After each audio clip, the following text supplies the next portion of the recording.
Hey everybody, this is Dimensions of the Supernatural. I am Maureen Grudzinski, and I am here with my great co-host, as usual, Anthony Simonelli, otherwise known as... Hey, Mr. Forget About It. How you doing tonight? So tonight we have a little bit of a different show. We're not going to be talking about our usual sorts of supernatural. We are here with a friend, Max Hawthorne. He is an author, and he writes about the supernatural of the deep blue sea. I will be bringing him in, and he will be discussing with us things such as one of my favorite topics. I don't know about you, Anthony, but the megalodon. Everyone loves sharks in the summertime. That's why we watch Jaws before we go to the beach. So let's bring Max in, and he can discuss all of those great things. Hello. What's up? How you doing?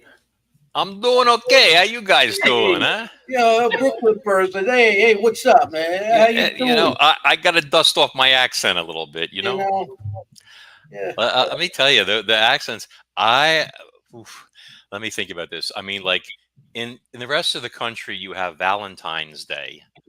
In Brooklyn, it's Valentine's Day with an M. I discovered that. I also discovered very, very early in my youth that when you go with someone, you're not actually going somewhere. It means you're like making out with them.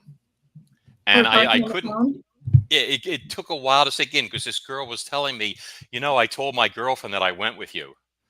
And I said, you mean like when I dropped you off at your house? And she goes, no, like when I went with you. I said, well, went with me where?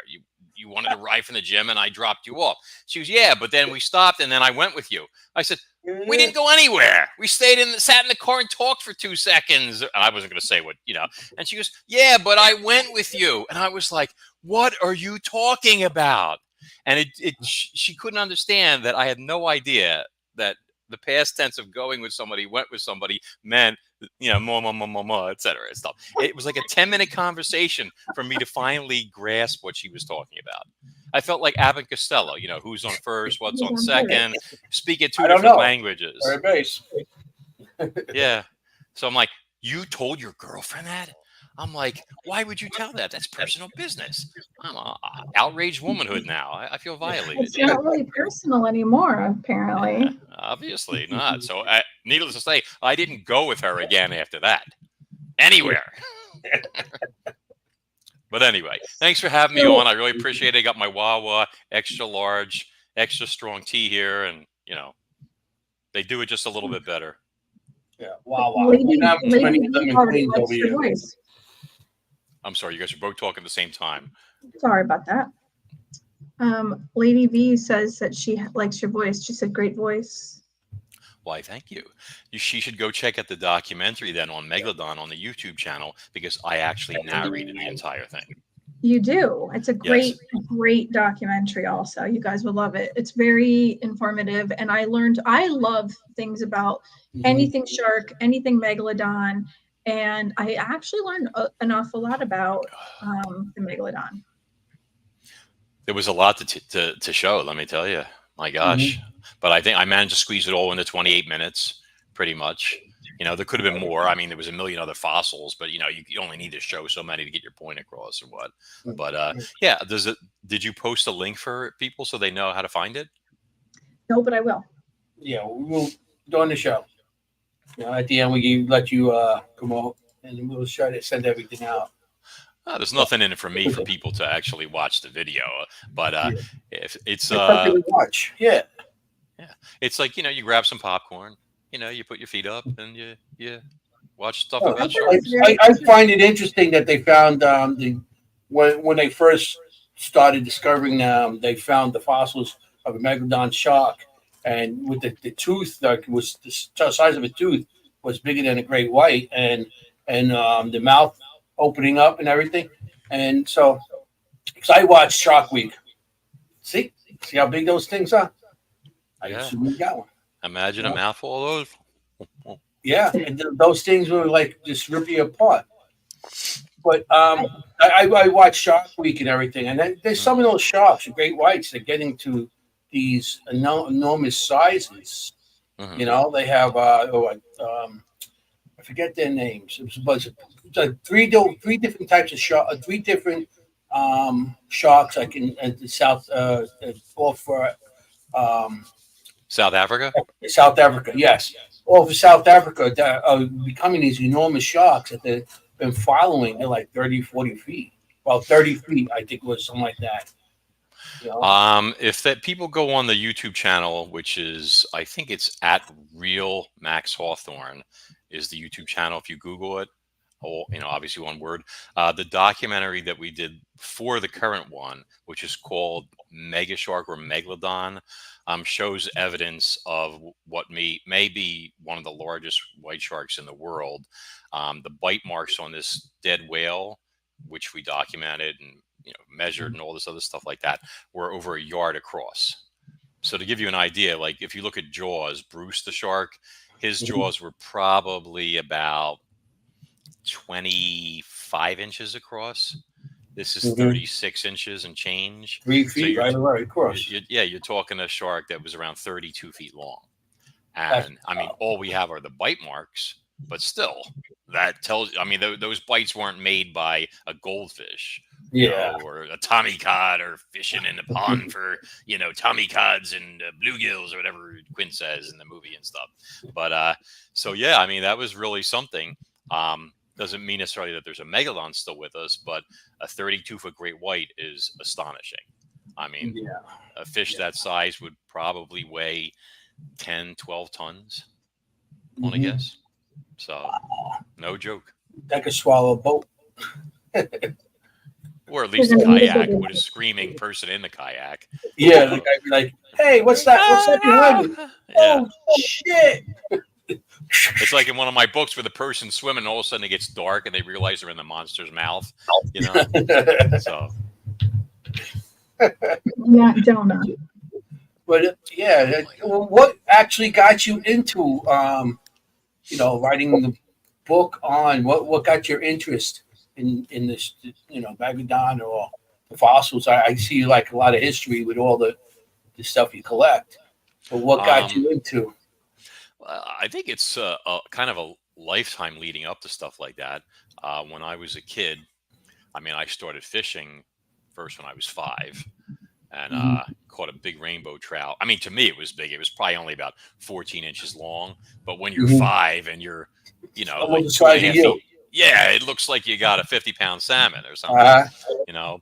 But and then I had my dad was a huge rock hound. He had a jewelry store and he collected minerals and fossils and stuff. So I grew up surrounded by dinosaur bones and trilobites and mammoth skeletons and megalodon teeth and stuff.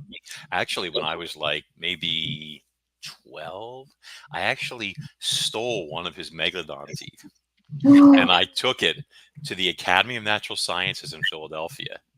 They used to have a trading post, see, and they had this gorgeous sable antelope horn. It was big and beautiful from Africa, and I wanted to get it for my mom for a birthday present. And of course, you know, you're a kid, you don't have any money, you know, and they wouldn't sell it, so you had to trade for it. So I had brought in all these like rocks and mineral little things and stuff, and they're like, yeah. I said, all right, how about this? And I pull out this megalodon tooth. Now, it wasn't huge. It was about this size, let's say, but it was a gorgeous Bone Valley tooth with a black crown and a bone white root, you know, and everything. And it was flawless. And the guy's like, oh, he goes, ooh, now we're talking. And then he's like, you know what? He goes, if you give me the rocks and that tooth, we could do this. And I was like, deal. And I rushed out of there with this prize, and I took it home and I gave it to my mom, and she was ecstatic. And I never told my dad about it until maybe 10 years ago. I said, you know, when I was like 10, I stole one of your megalodon teeth and I traded it. He was like, what? He was like, I was looking all over for that tooth. You know? Holy. Yeah, but I was too big to give a beating to at that point, so I kind of got away with it, you know. You collect those. Those are expensive, aren't they? Or they just... It varies from tooth to tooth. It depends on quality, size of the tooth, obviously. Like 6 inches is considered the magic mark, so to speak. It depends on how the serrations are, the enamel. Is there a lot of peel? Is the root intact? How's the color? It's like a diamond, color, Okay. clarity, cut, Yeah. carat, all that stuff like that. So, Yeah. you could get a decent 6-inch tooth for $1 to $2 grand, depending on quality. If you get something much bigger, like if you got a beautiful 7-inch tooth, you could pay for a nice car. Wow. So yeah, because there are collectors out there that will, because they're so rare, those teeth, Yes. at that size, because there are very few sharks that size, even over millions of years. It was a rarity. So those teeth, even though they went through a lot of teeth in their life, still there's not many of them. So especially and in great shape. That's the thing. Do you ever go looking for them, or do you ever, if you hear like an area, and you go there and you start digging with them, or you do any of that stuff, or it's honestly, I have zero time. I know so many fossil dealers and everything, that will hook me up, and even they give discounts to my readers. Oh, by the way, if your readers want to get anything like a Meg tooth or anything, Fossil Shack, fossilshack.com. I know I'm plugging this guy, but if you tell him Max Hawthorne sent you, he will give you a nice discount, guaranteed. Guy's name is Seth. So he owns it. He actually puts together mosasaur skeletons for museums. Really? Like 40-foot monsters and stuff. Yeah, he's amazing. But like we have like some acreage down in Florida, and a lot of Florida during the Miocene was underwater. So if I start digging around in there, it's kind of sandy soil. Immediately you're finding fossils. Everything from shells to fossil fish to all sorts of stuff. I could go in there and I'm sure eventually I'll find, not just small shark teeth, but some big ones. But it's a lot of work and it's a lot of time. It's fun to do as an outing, but I'm writing novels, I'm writing screenplays, I'm narrating and writing and directing documentaries. I'm a dad. And I'm trying to get my fat butt back in shape. There's just no time. Sleep and I are not seeing eye to eye, hence the vampire glasses. So you're talking to two people that don't know how to sleep. I never sleep. She never sleeps. It's like so all three of us are along the same lines there. The most annoying thing for me is that, like, especially when I'm writing or in a writing mode, like my brain will get like an hour, 2 hours sleep, 3 hours sleep maybe, and then I'll wake up in the middle of the night and I'll be like, oh my God, that's a great idea. Great set piece, great story, great dialogue, great story period. A whole book might pop in your head. And then I sit up and I'm like, oh, and I'm texting myself all this stuff and details. And sometimes, and pretty soon I'm wide awake and now I'm like trying to go back to sleep and it doesn't happen. So then you go downstairs, it's the middle of the night, sitting there writing detailed notes for a whole plot summary for a story, another Cronus Rising book or something like that. The sun, it's pitch black outside. I can hear God knows what creatures crawling around outside my window. I don't want to know. I'm there when the sun comes up and the deer are looking at me going, hey, how you doing? Whatever stuff, it's like, and then I'm a zombie. And then I make my daughter breakfast and I get her to school, pack her lunch, all that stuff. And then I come home and I'm like on the couch for an hour or two. And then I got to get up and then I got to start the day's work. And I'm like, ugh. And then people are like, hey, do you want to go looking for shark teeth and stuff like that? And I'm like, no. But I have had some great invites to go fossil digging and stuff like that. If I do it, I know some great guys in the UK where they have Jurassic stuff, giant prehistoric marine reptile fossils, ichthyosaurs, pliosaurs stuff, things like that. That's more my cup of tea. I love marine reptiles and stuff. That's really like my forte. The megalodon teeth is just part of all this stuff. Is all research. If people, I don't know how people of your witnessers have witnessers. How many of your viewers? That's what I'm thinking. Or stuff have like read. That's true. Witnesses of life. But like if they've read the Cronus Rising books and stuff, they know what's involved. Like all of this stuff requires a tremendous amount of research. When you're writing about these prehistoric creatures, these prehistoric ecosystems, everything and anything that's involved in a novel, you really need to know it all. and research. I mean, you could spend months researching everything before you even start writing. I had to teach myself about submarines, how they function, how they maneuver, the lingo, and what's involved and everything like that. I mean, before I added, because in the Cronus Rising Kraken books, I introduced these anti-biologic submarines, the Orion series, and they're designed to fight these giant predator marine reptiles that have now taken over the oceans and stuff. And I had to learn everything. I had to invent these submarines and everything that went with it. So I had to learn all this stuff. It's like, and then again, you wake up in the middle of the night. Hey, that's a great idea. Hey, that's a great idea. Hey, that's great. It's like Groundhog Day, but without the sleep. Yeah. You have to write it right then, at that very moment. You have to. If you think, I'm going to remember this, and you go back to sleep, you're done. Bullshit. Yeah. Yeah. You wake up the next day, it's like, what? Yeah, you're like pulling your hair out because it was great. And 9 out of 10 times, you can never remember what it was. Because when we're asleep and we're resting, our brains function at a higher level often, dream state, etc., than they do when we're awake. I mean, how many times have you been in a situation, maybe you were dating somebody and you were like, wait a minute, you wake up and you're like, he or she lied to me. And then you find out the person was cheating and you realize it in your sleep.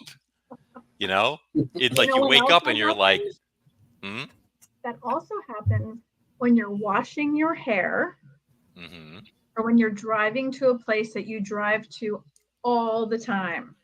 And you're kind of on autopilot. Yeah, because you're just kind of zoned out of it and just doing. That's when I get my best ideas, when I'm washing my hair and I'm just like, la, la, la. I'm like, right now, I just solved the world's problems. And you can't just get out and, slide across the floor and write that down on the mirror. That's why I haven't solved the world's problems yet. Well, you have a voice recorder. You can do it that way and just narrate some stuff to yourself. Well, I usually have my phone in the shower with me because I'm still working while I'm in the shower, but I forget that I have the phone in the shower because I'm too focused on the big picture, not the small picture. Of solving the world's problem. Well, you see, I just got one of those bad boys that's waterproof, that clips to the wall, that you can keep the phone on and you can use it in the shower, because I like to listen to music. I'm in there like shaking my groove thing and, all that stuff. It takes a long time to clean all this stuff, this mess and stuff, it's like, and it's not pretty. So, you got to keep yourself busy and all that, I used to tell people, when I was younger, I was like Arnold Schwarzenegger. Now I'm like Arnold Palmer, kind of chunky, losing my hair, all that stuff. I used to say, I used to be like a Greek god. Now I'm looking like a Greek guy. I'm going to start telling Greek jokes in a minute, so we need to stop that. I'm part Greek, so I could do it, actually, technically. Yeah, okay. Part Greek, part Italian. Any joke. So you're Roman. And part German, and part Scandinavian, and part Norwegian, and part English, obviously the last name, and just a big mutt. But anyway, let's get back to Megalodon. I mean, I digress because, That's like I said, that was always interesting when they first came out with them, stuff like that. Oh, the shark? Yeah. But the crazy part is that... Didn't they just find a tooth? That's what they did at the beginning. The teeth have been around. They used to call them like tongue stones or something like that. Like the monks way back in the, I don't know, this is the 1700s or even earlier. Wow. I mean, they thought that they were like from dragons or from demons, or I don't know what it was. Well, you can see why. Look at them. Yeah. I mean, the word megalodon actually means like big tooth, I believe, or something like that. So, I mean, it kind of, but that's what they thought. They thought maybe they were like the dragon's tongue, and it was like the tip was shaped like that. Like some lizards have that kind of reverse heart shape to it, when they flick their tongues in and out, and they rub them on the Jacobson's organ on the roof of the mouth and all that stuff. Do you guys know why snakes have forked tongues? Why? Doesn't that for their sense of smell?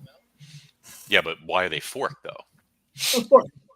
And it's not because they're liars or any speak with forked tongue or anything like that. Speak with forked tongue. Yes. No, why? Why?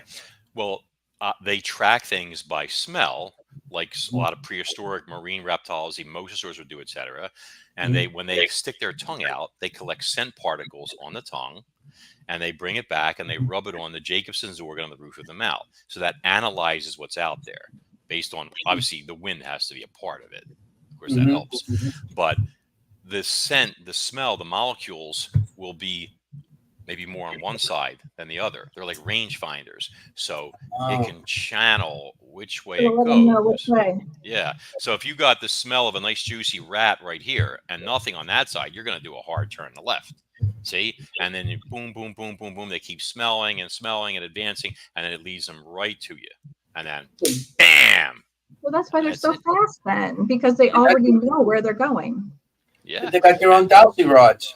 And the belief is, since mosasaurs were descended from monitor lizards and snakes, that they had similar tongues, and they would use those underwater to track prey.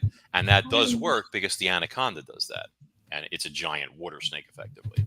See, that's why it's sticking its tongue out underwater, because it can track things underwater. Like a juicy capybara or some poor swimming person that, like Jennifer Lopez, maybe, Yeah, that's like, yeah. Some J-Lo breakfast. You would be so much more interesting than most of the teachers that I've ever had in school. Who, me? Yeah, but then I sit there and I fall asleep at my desk, and stuff. People that's pretty better. I can pass that way. Not if you're teaching. In college, we used to play practical jokes on each other in my art department and stuff. If you fell asleep, you were asking for it. One time, a bunch of us, this girl, she was exhausted and passed out on this couch. And a bunch of us, we picked up the couch with her on it, and we carried it real carefully into the freight elevator and put it in there, and then closed the door. And we sourced it up just as the doors closed. Needless to say, she was really upset.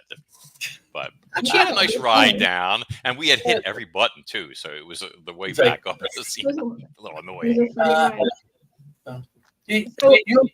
Okay, go ahead, Maureen. Just wanted to know, do you think during the time of the megalodon peak, were there as many megalodons as there are like great whites or black-tipped sharks or lemon sharks or whatever we have now? Okay. Well, keeping in mind that megalodon was the culmination of a chrono species, we'll go all the way back to the time of the dinosaurs. One thing a lot of people don't know is that there were no large predatory sharks left in the oceans by the end of the Cretaceous period, which is when the dinosaurs, the non-avian dinosaurs, went extinct. Okay. Obviously, birds are still considered dinosaurs, okay, even though they're avian dinosaurs, okay?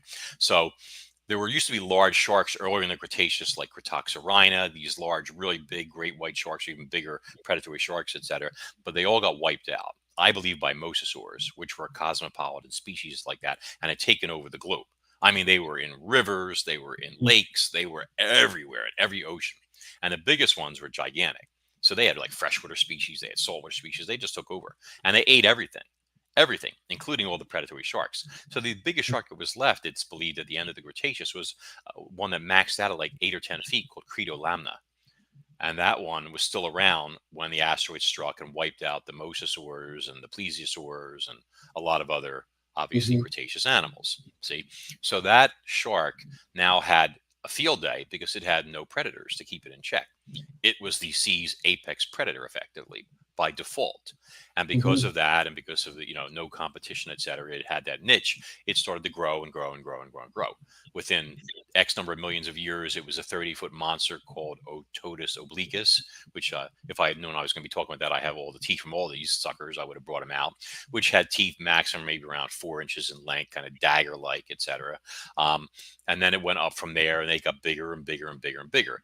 Eventually, in the Miocene and stuff, you had a species called Chubutensis, Ototus chubutensis, which was effectively a mega-sized great white. In fact, here's a Chubutensis tooth right here. This is an upper left, I think, a number 3, if memory serves. Okay, so it would be on this side of the jaw, 2 over, the third one, etc. And if you compare it to a really big white shark tooth, you can see they're very similar, triangular shaped, pointed, etc. This is a little broader, but that was what this animal is believed to have been Megalodon's direct ancestor, and the Megalodon branched off from it tens of millions of years ago. I don't know the exact date off the top of my head, When you write books, you never remember everything. You do your research and you forget whatever you don't need. But anyway, I do know Megalon went extinct about 3.6 million years ago. So Chubutensis and Megalon share the seas at the same time for many millions of years. And then a few million years or more before Megalon died off, Chubutensis disappeared, and then there was just Megalon was left. So the question remains: did it go extinct? Did it evolve more into Megalon, and it just kind of petered out? You know, that's a question for a paper or another time, or a blog post, or whatever the case may be. But there was a big difference between these two animals. The first is that the Megalodon was larger than Chubutensis. So this tooth is almost 5 inches in slant height. The largest Megalodon teeth are a little over 7 inches in slant height. I mean, we put this one back up here, and you can see the tooth is significantly bigger. So whereas this animal, I think Wikipedia now is claiming it reached 44 feet, Megalodon was probably in the mid 50s, something like that, maybe approaching 60. There's an argument for that. I did a piece, an interview about it based on some posterior teeth that suggests that there may have been monstrous ones that we don't have any of the big teeth yet to show that they might have gotten to a certain size. But let's say mid 50s, something like that. It was 20% bigger. Okay. But the teeth showed differences in specialty between the two animals, which we'll talk to in a second. But let me answer your question before I keep rambling.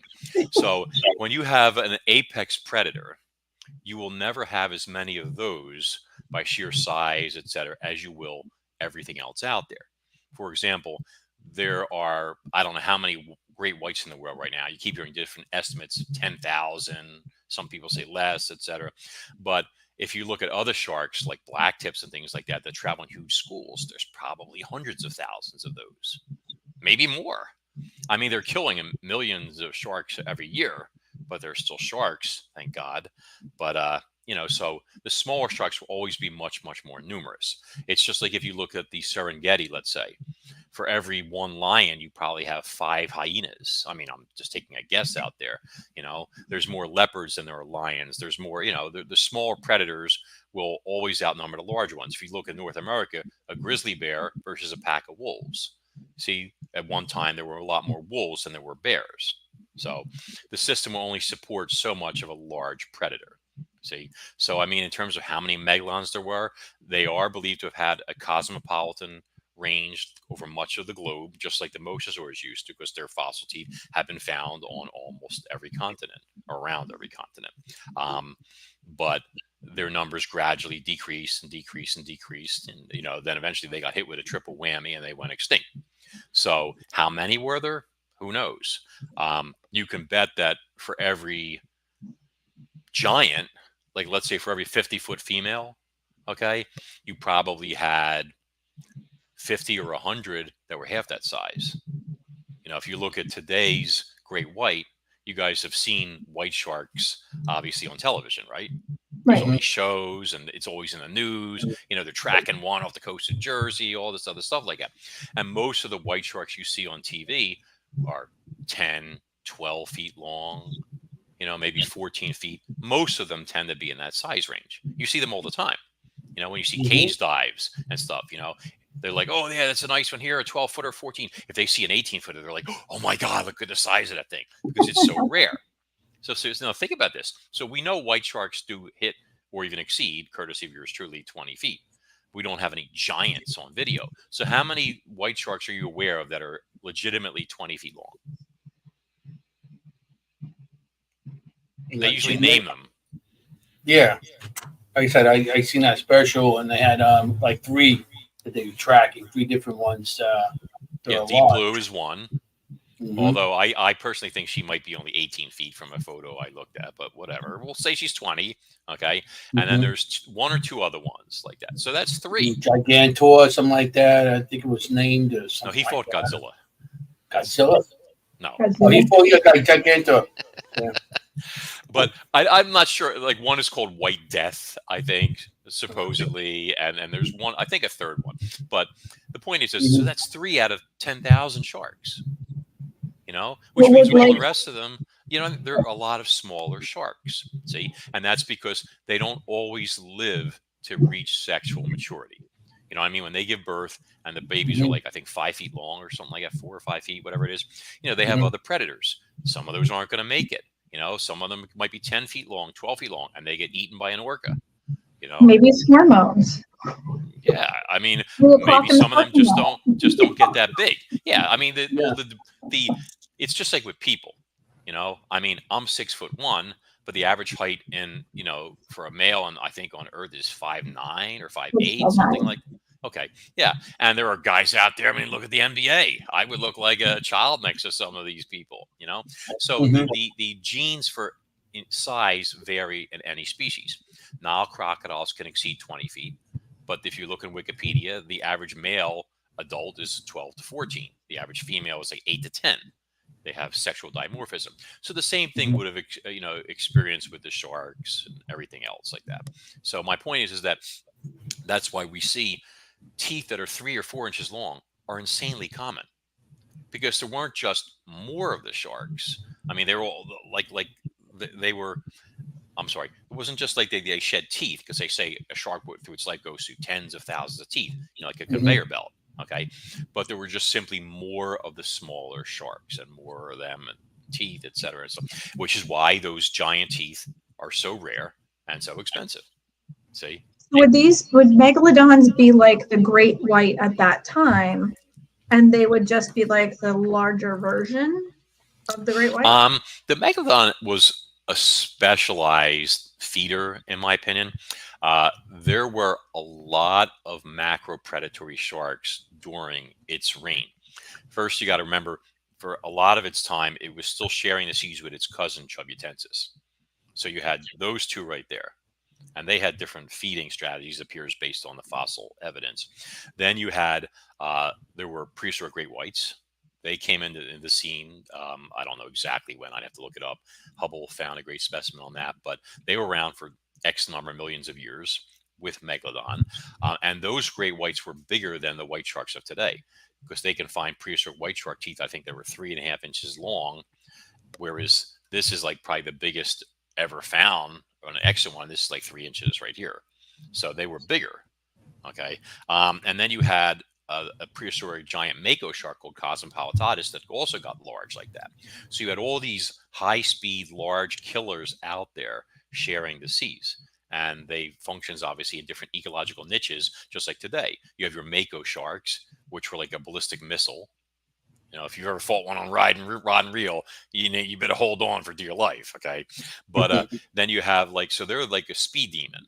See, then you've got tiger sharks, which are slower, and they're more specialist. They'll like eat anything, including garbage, practically, as people say. Yeah, they made fun of that in Jaws. Remember, you know, it has a license plate in there and stuff. Yeah. And so you got them, and then you have white sharks that are kind of in between the two. They're not as fast as a mako. They're faster than a white shark, and they're apex predators, but they also scavenge.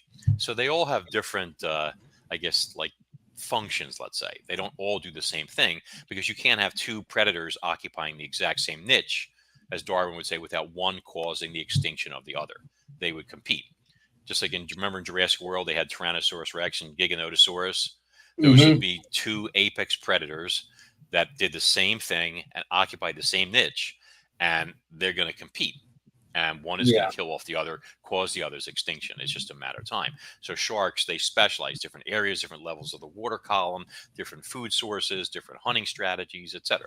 So back then, I think probably Chubutensis would have been more like a larger version of the great white, let's say. Although, like I said, you had white sharks there too, but this was just bigger. Megalodon was more an opportunist that, and people would get upset when I say this, but as it became an adult, my research indicates that it became switched from being a primary hunter when it was younger and smaller, and a secondary scavenger, meaning it killed most of the time. And then if it found something dead, it would obviously feed on it, like the great white will with whale carcasses. But when it got to a certain size and it became bigger and cumbersome, it started converting more to a diet that was eating carrion, scavenging. So it became a primary scavenger and a secondary hunter, meaning it would still hunt. You know, if it found a wounded whale that had escaped an attack from a Chubutensis, but it was in bad shape and it could catch it, would it kill it and eat it? Of course. You know, or if you or I or Anthony was out there skinny dipping, and we swim at such slow speeds it would just swallow us like M&Ms, But most of its bread and butter was eating the dead, and the teeth bear that out. I mean, you saw the documentary, so it's all in there. So eat me like a meatball. Yeah, and I got a lot of meat. It's funky, don't That didn't sound right. Chow me down very quickly. Yeah. So it's you also write about krakens, the large octopuses. This is true. The Cronus, let me think. The first Cronus Rising book. I mean, if people go, people should, if they want to, can go on my website, which is either maxhawthorne.com or cronusrising.com. And there is a free book section that has a lot of downloads. So I almost said readers, your viewers and listeners should take advantage of that. They can get, firsthand, like free taste of a lot of stuff there. But the Cronus Rising series is, I believe now 7 books long. It started in 2014, and it is kind of like Jaws meets Jurassic Park. In fact, when it came out in 2014, that was actually the hashtag Jaws meets Jurassic Park was put out on Facebook about Cronus Rising, about the first book, believe it or not. And but basically what you've got this gigantic prehistoric marine reptile called a pliosaur, which was sort of like an immense short-tailed crocodile, but with 4 large paddles, flippers, instead of little legs. And this thing was the apex predator of the seas in its day. And it swam around and killing and eating whatever it wanted to and stuff. It was probably like the equivalent of killer whales or sperm whales back then. It was like more in the sea then, because now it's more like a inland on off shores and swamps. So, alligators. So if you picture an alligator with a short tail, because their tails were not very long, and 4 huge flippers, so it was a very fast swimmer, and a giant wedge-shaped head with the most powerful bite force in history. That's basically what you were looking at. So that was basically the primeval protagonist of the Cronus Rising series. And book 1. Was that the one with the long head that stuck up? Or looked like a... No, that's you're thinking of like an elasmosaur, long-necked plesiosaur, that type of thing. that's what they think is in Loch Ness and Lake Michigan and all that. It could be. Maureen, did you manage to download any of the book covers or anything so people could see one? I can possibly do that. Let me see. You didn't? I'm terrible at this. I'm so bad at it.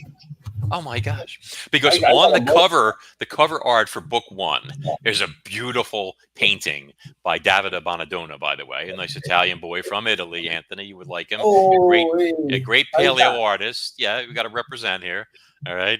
And hashtag represent. And he painted this book cover for me for Cronus Rising. And it's got like an enormous pliosaur coming at a poor scuba diver who's turning and looking, and his flashlight on his head is shining down its throat. And I don't think he realizes this is about to be swallowed. And also, it's pretty cool. They have posters of it too. So that's because I hate the modern day.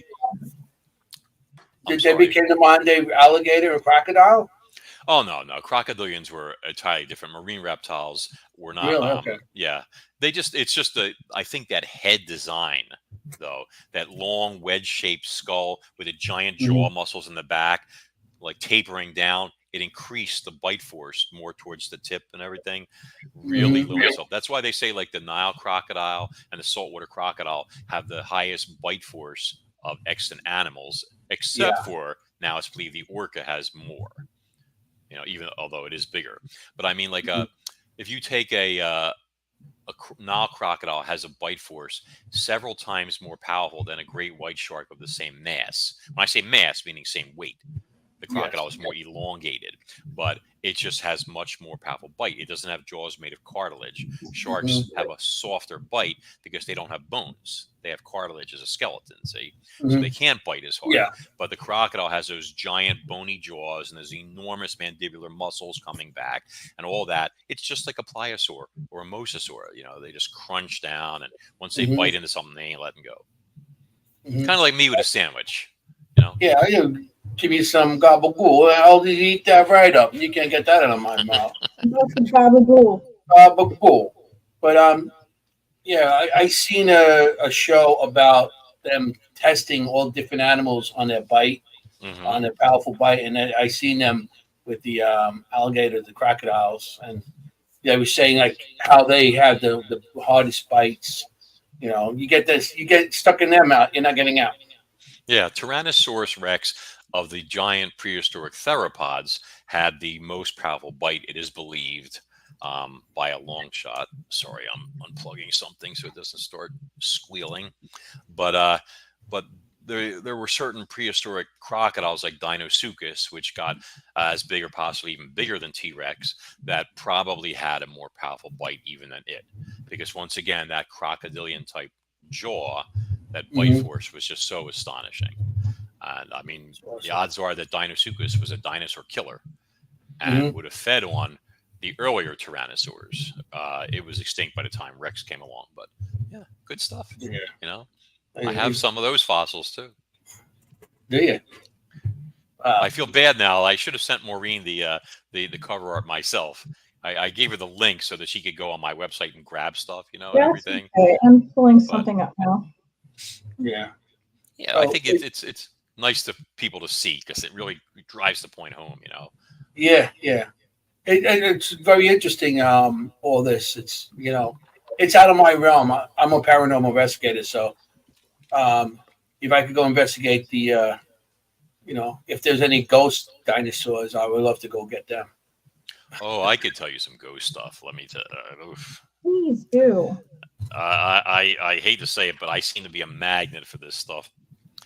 And but let's get back to Megalon actually, because I mean, I think the purpose of us coming on here was to touch base and discuss this.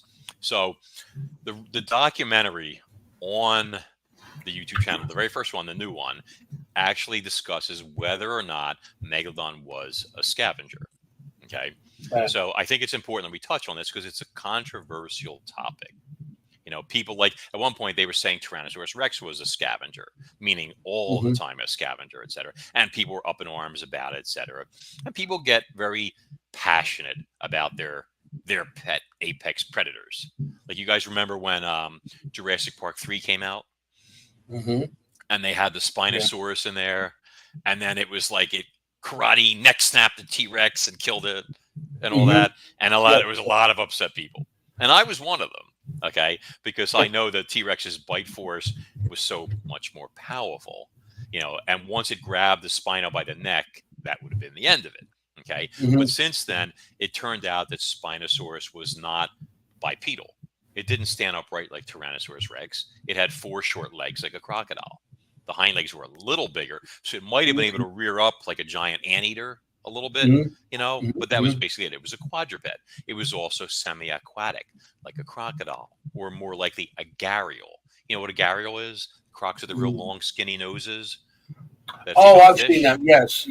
Okay. And that's what Spinosaurus was. It was the theropod, the dinosaur equivalent of a giant gharial, and it specialized in eating fish. It was a piscivore. That's what a piscivore is, a fish eater. See, so the more of that information, more fossils came out, more angry the Jurassic Park 3 fans were because of the fact that it was being taken away from them, that their super Tyrannosaurus Rex killing monster was being turned into like a long neck, skinny gharial with a sail on its back that ate fish, you know, but it happens to be true.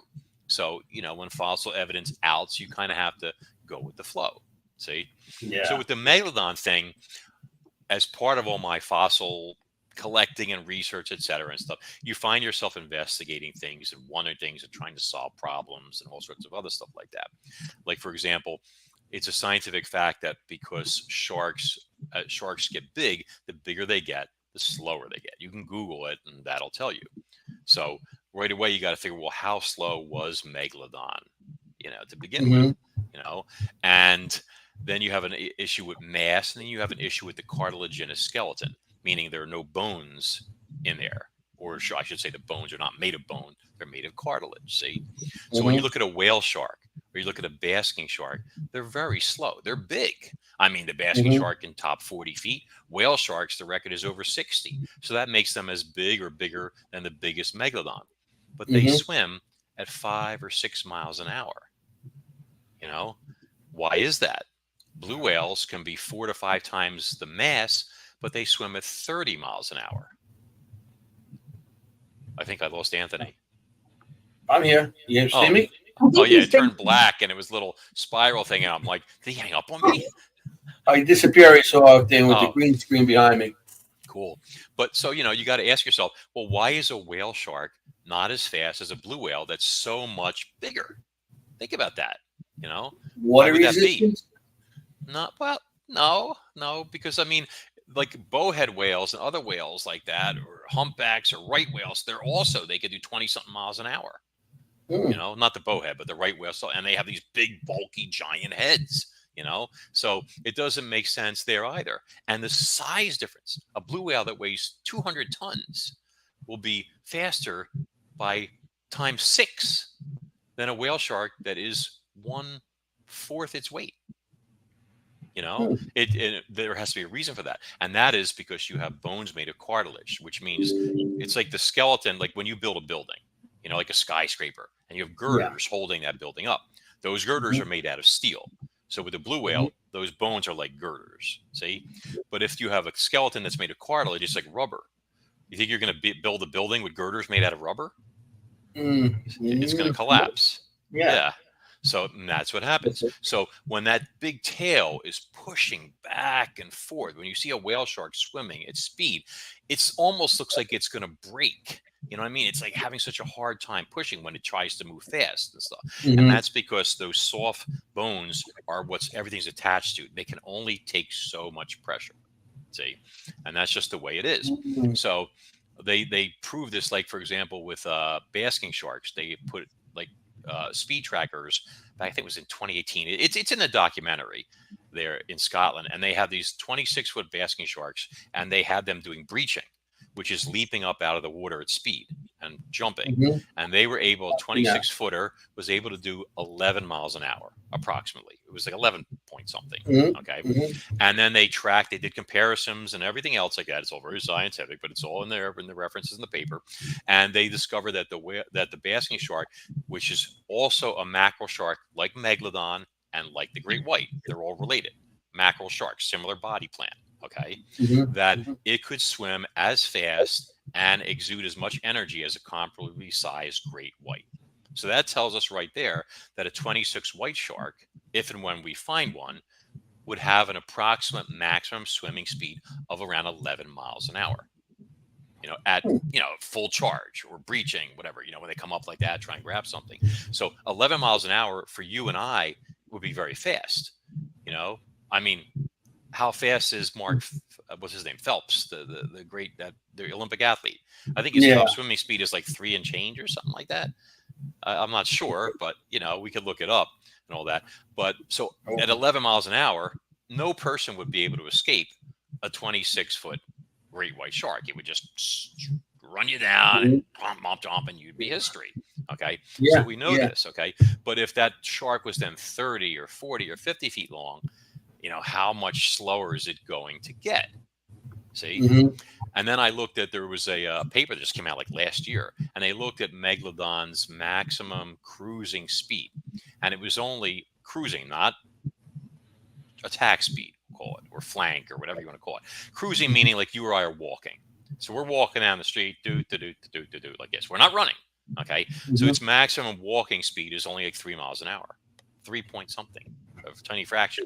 But if you look at the whales, the extant whales that we have, orca's cruising speed is 8 miles an hour. I think sperm whales goes up to 9 miles an hour. Blue whales are, faster. They're all 2-3 times as fast. That's their slow cruising speed. Now you got to say, okay, so how fast was the Megalodon at flank speed? And for the purposes of the documentary, I decided, let's be generous, and we'll just say that even at full size, they could still do the speed they could of a 26-foot white shark at 11 miles an hour. So we limited it to that. We didn't make them any slower. Okay. When you have that. So now 11 miles an hour. But all these whales are doing 25, 30, 35 miles an hour. Pilot whales do 47 miles an hour. So you've got your 11-mile-an-hour shark trying to chase down whales that are 3 times as fast. It's not going to do very well. Did you ever see that footage where the girl Ocean Ramsey is swimming with Deep Blue, the 20-foot great white? Yeah, I seen the movie. Yeah. Okay, so she's swimming along with the shark, and the shark's not interested in her because it's heading towards a rotting sperm whale carcass in this one clip. So now these dolphins come along.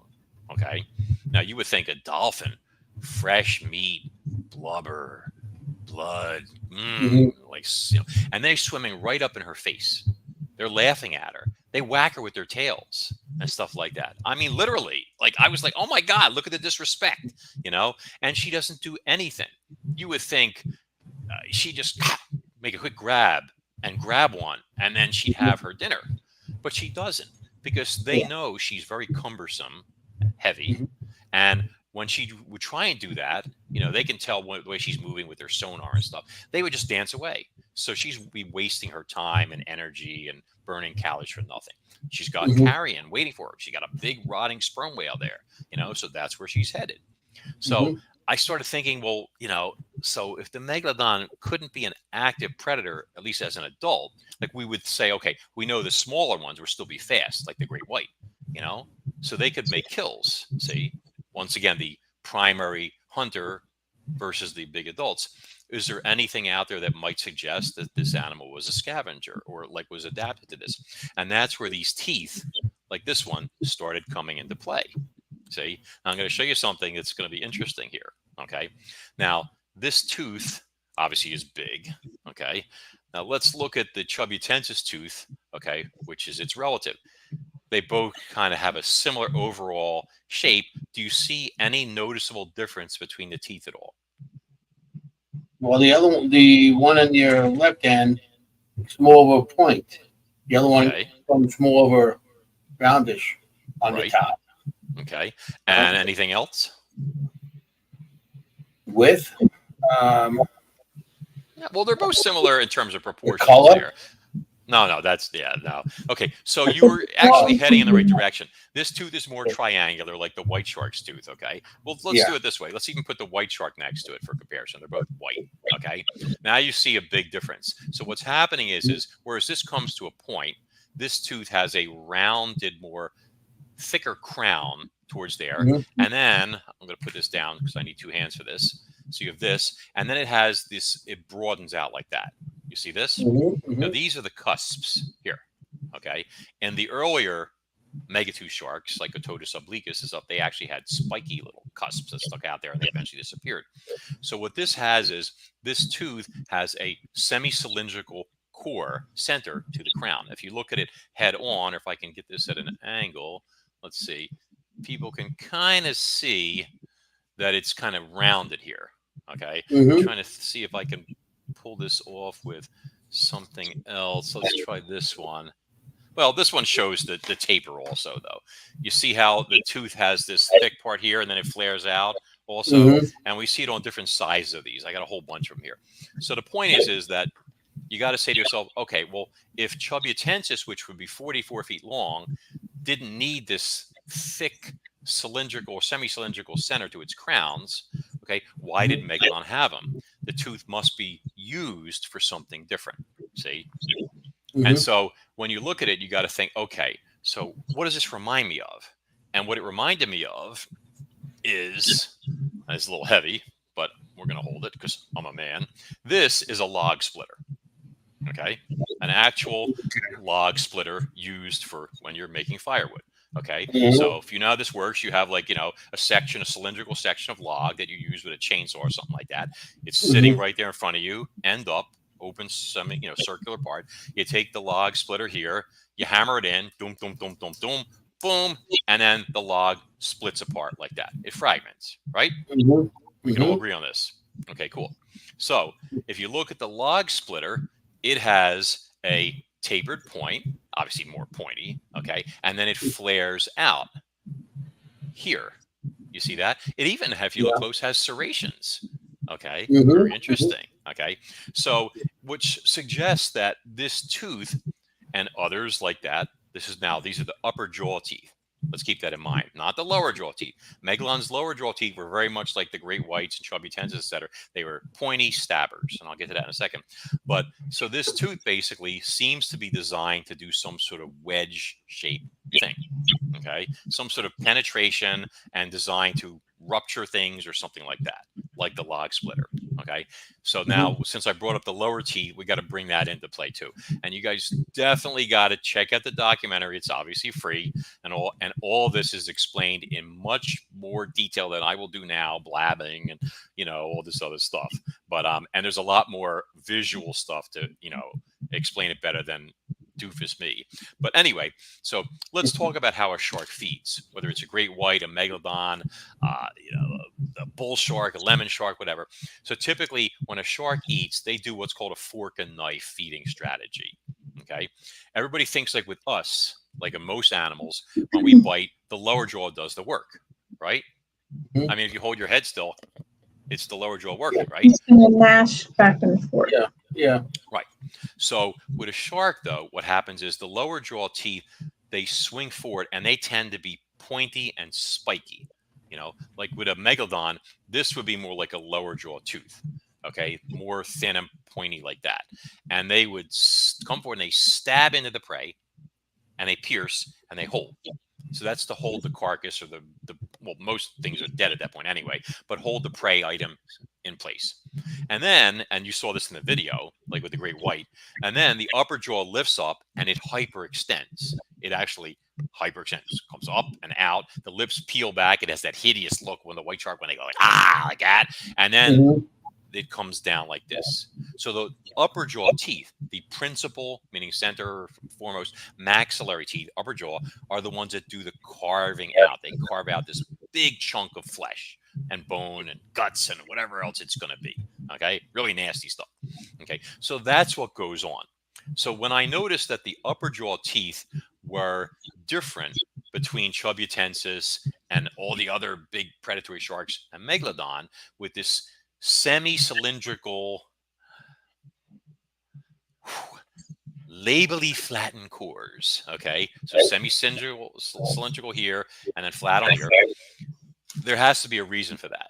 Okay, and we get back to the log splitter thing. Okay, so what this meant was, with these serrations on the sides of these teeth are very fine. They're not like a white shark serrations, if you could see them up close here, where they're coarse, they're large. Megalodon's teeth are like a fraction of that size in terms of the serrations. More like a hacksaw, which, as we know, is used for sawing metal, right? Regular saw saws wood, hacksaw saws metal. So with a shark tooth, the large serrations would be for cutting flesh. The fine serrations would be hacksaws for cutting bone. Okay, I mean, it's simple logic. So now we got to say, well, how is it that this thing is using a log splitter technique on a carcass? You don't need this for eating flesh, because if it was that, you'd have teeth like Chubutensis or the great white. So what I realized was what must be happening was that this thing was using its teeth as I'm sorry, not logs, although they are like logs if you think about it, as rib splitters. Okay, and I don't mean the kind they use in surgery. So this is a section of a fossil whale rib from a typical prehistoric whale from the time of Megalodon, which was probably around 25 feet long, something like that. Okay, most whales back then were smaller than they are now. So if you look at this closely, okay, you see there are two scores on it. Can you see them? Okay, you've got them here, here, and here. Okay, there's three. One is like a scratch, one is a deep gouge, and then this one here, actually is a deep gouge that goes into a huge fracture. Okay, and this is one of the specimens that's in the video also.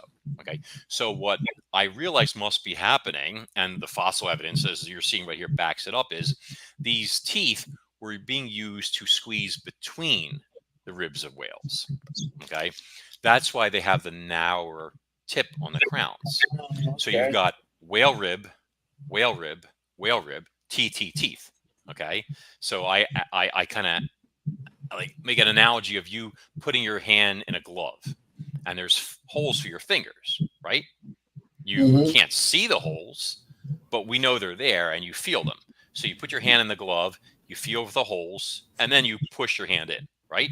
You don't just ram your hand into a glove without feeling anything, because you could, like, twist a finger, damage a ligament, whatever. It could happen. Okay. So the shark, apparently what was happening is it was coming up and it was biting onto a rib cage, and it would feel around and it would get its teeth between the ribs and the next rib and the next rib and the next rib. And then it would start to bite. So what would happen is you got this sandwiching effect. See, it couldn't do the log splitter thing because it did not have a cylindrical cut rib for it to crunch down in like this. So it had to attack the ribs from the outside.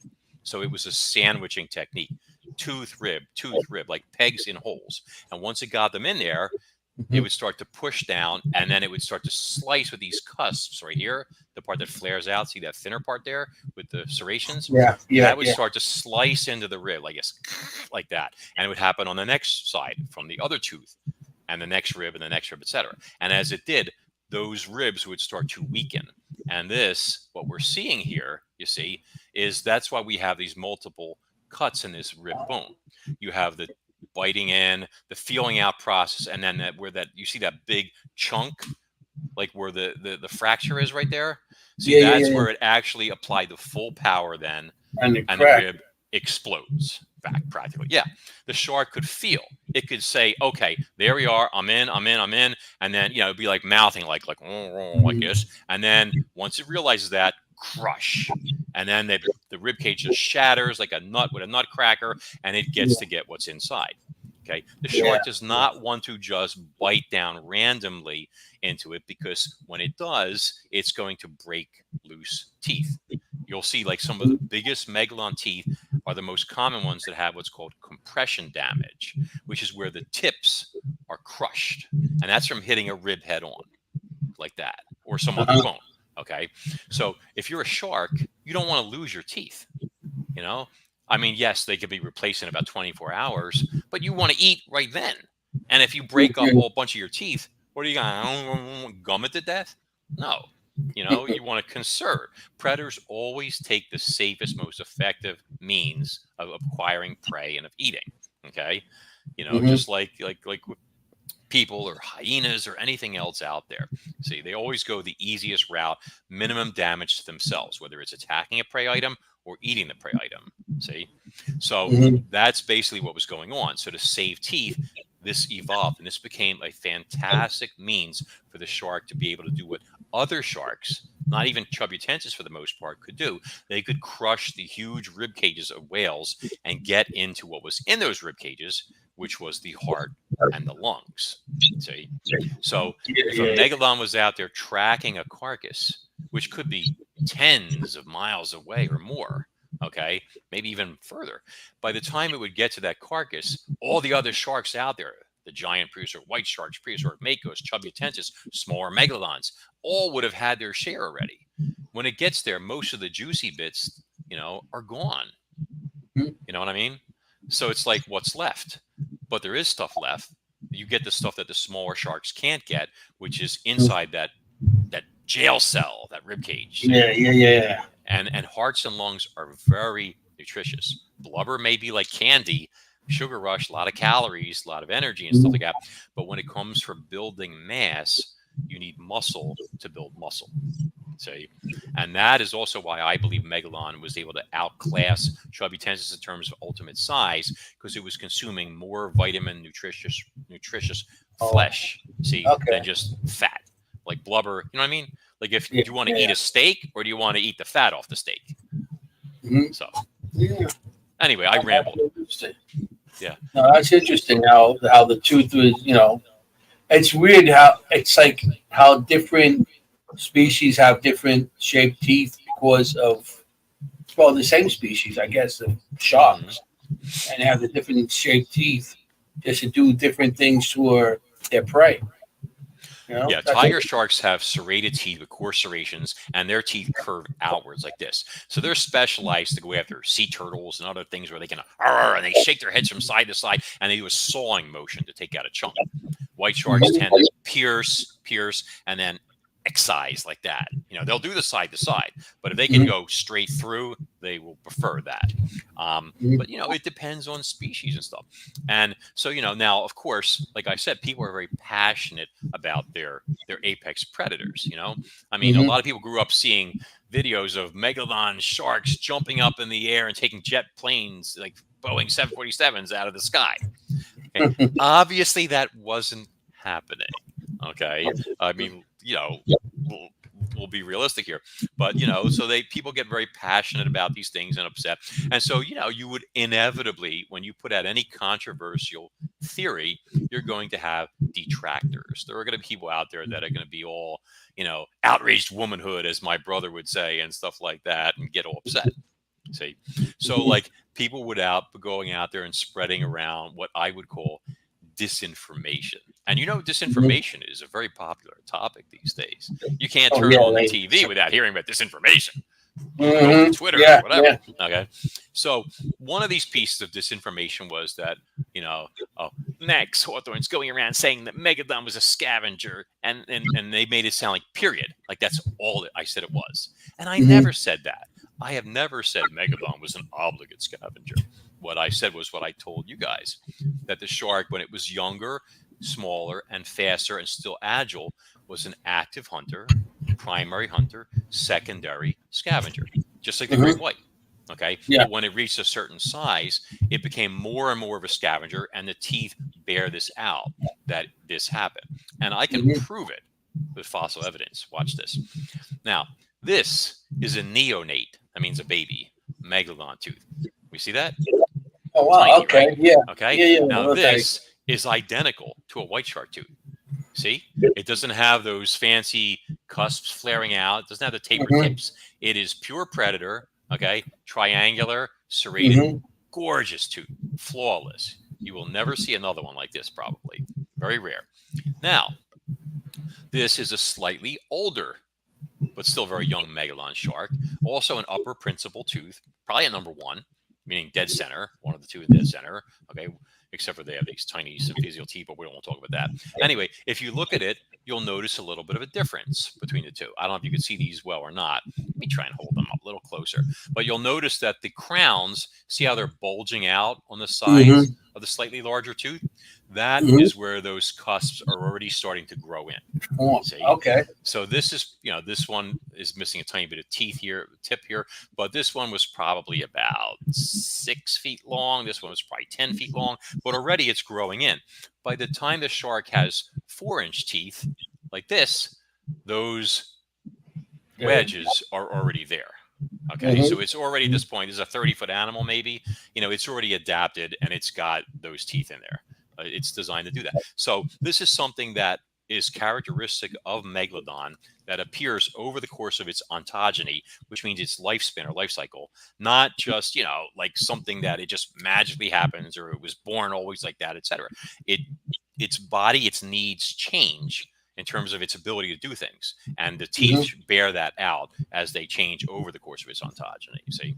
So this is basically what happens. But I have never said Megalodon was just a scavenger, etc., stuff like that. Okay, it was like people trying, because they needed to say that, because to go along with that piece of disinformation was another piece of disinformation, which was, well, where are all these carcasses coming from?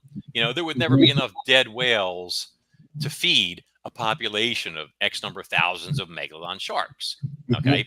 And if that was true, if A was true, you could make an argument for B. One second.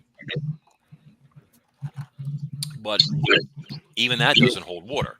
So, for example, the belief is that before whaling, okay, before we started slaughtering the great whales, okay, there were a lot more humpbacks, for example, than there are now. Maureen, how many humpback whales do you think there used to be before people started killing them? Oh my God. Well, if you look it up, you'll see. But take a rough guess. How many? 50-foot whale, pretty sizable.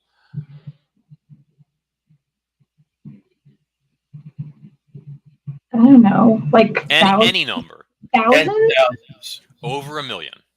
Really?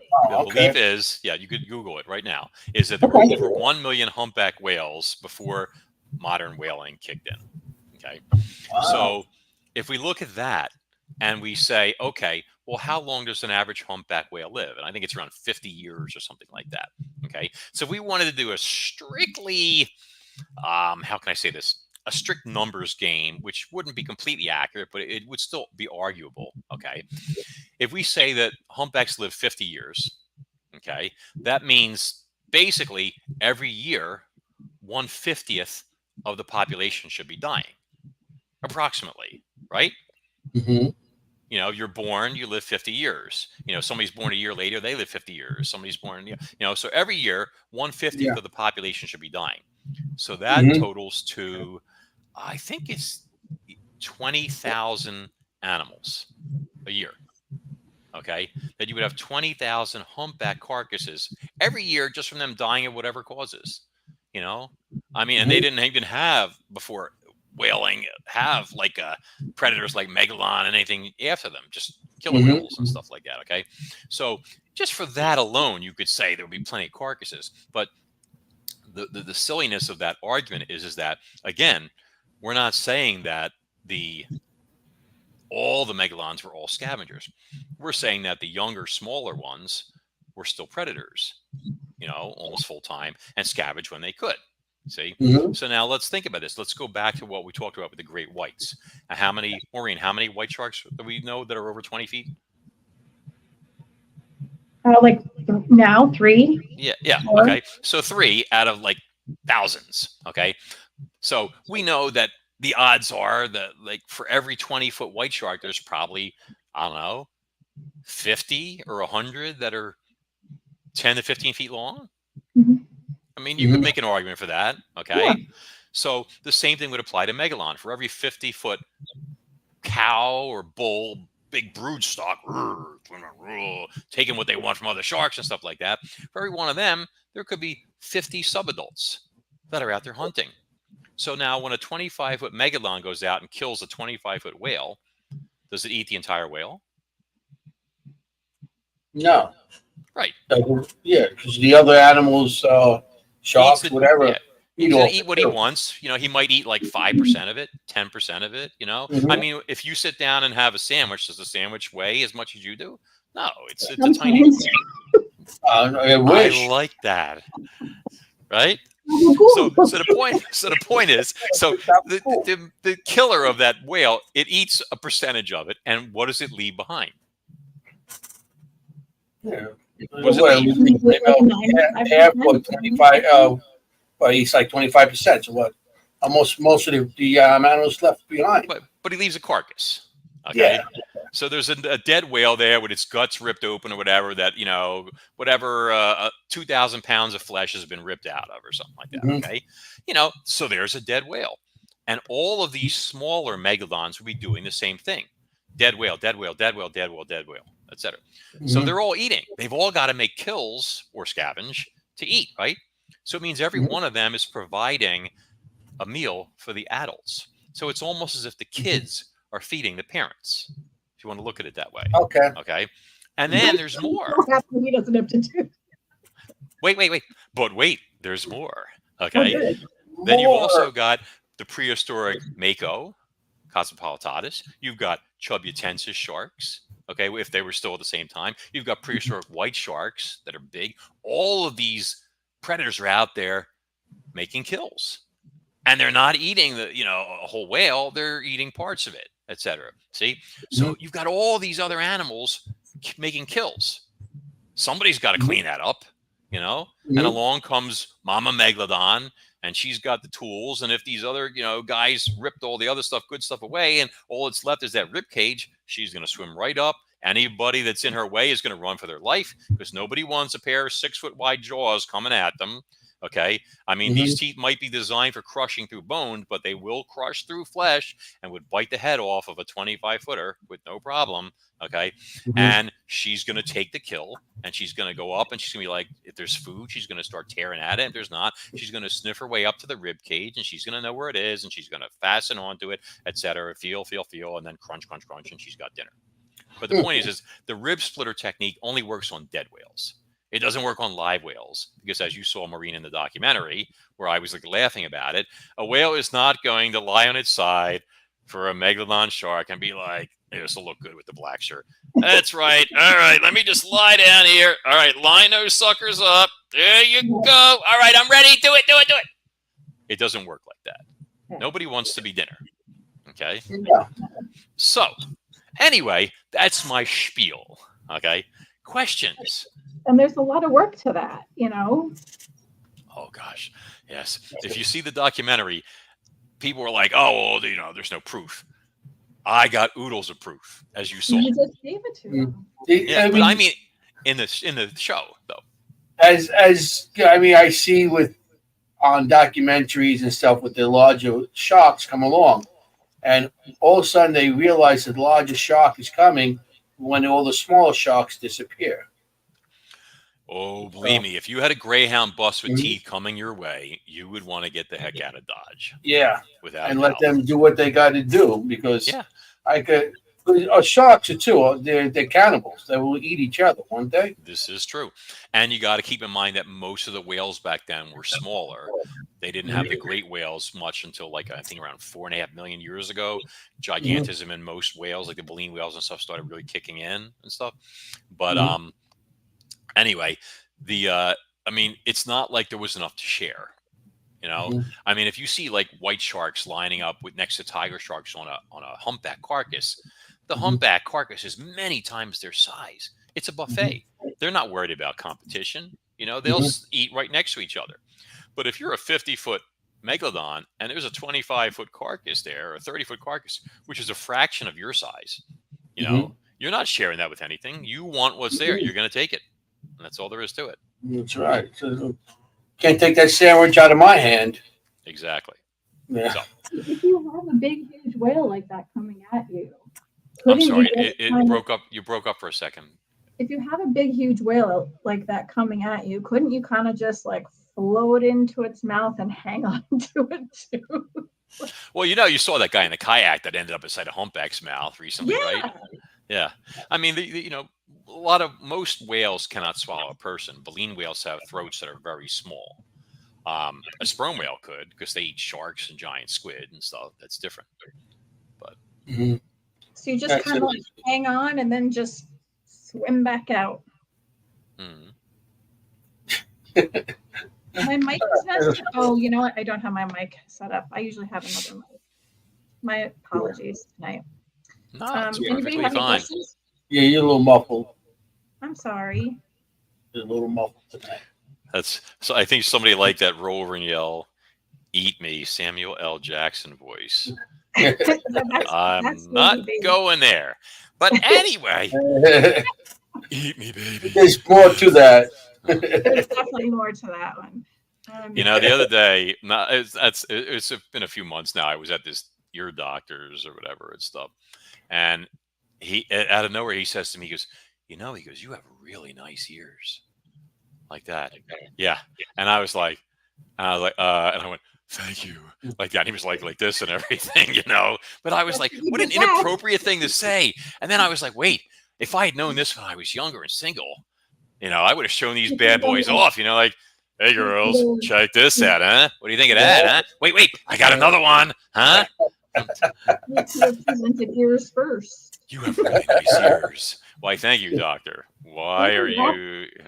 We were laughing about that today. I love you. Hey, you got nice ears. The husky keeps shoving his face in my ear, and he's like, it's a weird breathing.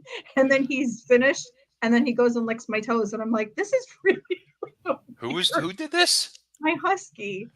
Oh, I thought you said your husband. No. I'm so sorry. I was like, what? It's licking. I was like, what's going on in your house? Licking toes and ears. And I'm so sorry. It's the microphone and all. It's bad enough that it's the husky. Yeah, I thought I was in prison with a prison doctor for a second there. You have really nice ears. You got okay, nice doc. ears. Thank you. Appreciate that. But anyway, but that's the whole megalodon spiel. But I hope everybody gets a chance to check out the documentary at Real Max Hawthorne on YouTube. And if you do, there's comments, obviously. I would love to hear what you think. don't hold anything back. If you think I'm a quack and I'm full of it, you can say it. It's a safe space. You did a lot of research on all this stuff, and you got all the nice toys on your desk there. The shark teeth and everything else. So, I'm trying not to drip on my fat. Yes. Well, I brought out stuff just for you guys. So that goes Ron. Is it possible for any predecessors of today's sea creatures to continue to exist under the radar, literally, or they perhaps have an evolved rendition today that people identify them as cryptids? Well, Ron, what kind of creature are we talking about? And thank you, by the way. Is that like Loch Ness, maybe, or maybe that's... Well, I did a book a couple years ago, first off, that I mean, I hate to plug stuff, but I mean, I guess you need to. But thank you, Lady Elements. There's a book out that I wrote, and it was a #1 bestseller, but it's called Monsters and Marine Mysteries. And it addresses Ron's question and so much more, because we talk about the ocean mass, what could be out there, what could not, adaptations and everything else under the sun. I covered mega squid. I interviewed people that saw an octopus that they said was 80 or 90 feet long. I interviewed a guy that saw the Carnival Cruise monster, which was what they believe was probably a giant mosasaur swimming next to a cruise ship, believe it or not. I mean, and a lot of other people. I even knew people who saw sea monsters in the 70s, classic sightings that nobody knows are still alive today. And I'm friends now with all of them, and they are great, including a guy who off of Canada who saw a 38-foot turtle. Wow. Yes, really? A 38-foot turtle. And there's a film of it. It's a very old Super 8 film, but I took, with the widow's permission, I took frames and I enhanced them, and you can see it's a giant head of a giant turtle sticking out of the water looking at the guy filming it, which is a little scary because it was probably a piscivorous, like a flesh-eating turtle. And I always wondered if it was looking at him going, snack. So let's see here. Serpents or dragons or anything deemed mythical. That book sounds exactly about what I was thinking. Very nice. Yeah. Great thing about Amazon, they have that look inside feature. So if you go on there, you look up me, obviously, or Monsters and Marine Mysteries, it should take you right there. It's got like a giant kraken on the cover grabbing a ship, and you can do the look inside, and you can start reading through the first, like, I don't know, 5 or 10 or 15%, whatever they let you do, and it'll let you see, is this book for me? Does this sound like my cup of tea? A lot of positive feedback I got about Monsters and Marine Mysteries is it's not boring. It's not a textbook where you're like, like that. And it's not one of those cryptid books where the person is either like, these are absolutely real and you listen to me and I know what I'm talking about and you don't know anything, or it's people that I've often heard where they tear in the cryptids and mock people reading it and you feel stupid for buying the book. There's none of that. I put all the evidence out there. I explain everything. I do it with a bit of a sense of humor at times. I got to keep you entertained and interested and stuff, but I let you make the decision.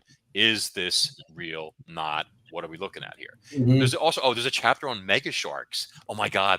If your guys like big sharks, the Galapagos giant appears to be the potentially largest extant predatory shark out there. Simon Pierce photographed he's a marine biologist, and he was underwater with a 40-foot whale shark off the Galapagos. I think it was in 2017. His photos are in the book. I got permission to use them and stuff. And the whale shark had a 4-foot bite scar from a predatory shark on its left flank in the back near the peduncle. Peduncle, there's a word you don't hear in Brooklyn very often. That's a great peduncle. word. Peduncle. What's that like? My uncle that's a pedophile, like a peduncle? No. But anyway. Whatchamacallit, but not quite. But a 4-foot bite with tooth grooves, okay? Wow. So you're talking using the most conservative formula out there for sharks and for great whites, which equates bite width to length. This is from the elasma branchiologist. I don't make this stuff up, okay? That suggests a shark 42 feet long, approximately. Okay? Yeah. Well, also, didn't you say that the monks, they used to have the Magadon tooth, and they thought maybe they were from dragons back then? Tongue stones is what they call them. But this appears to suggest that we have a great white out there of ridiculous size. Gigantism is believed to be the culprit.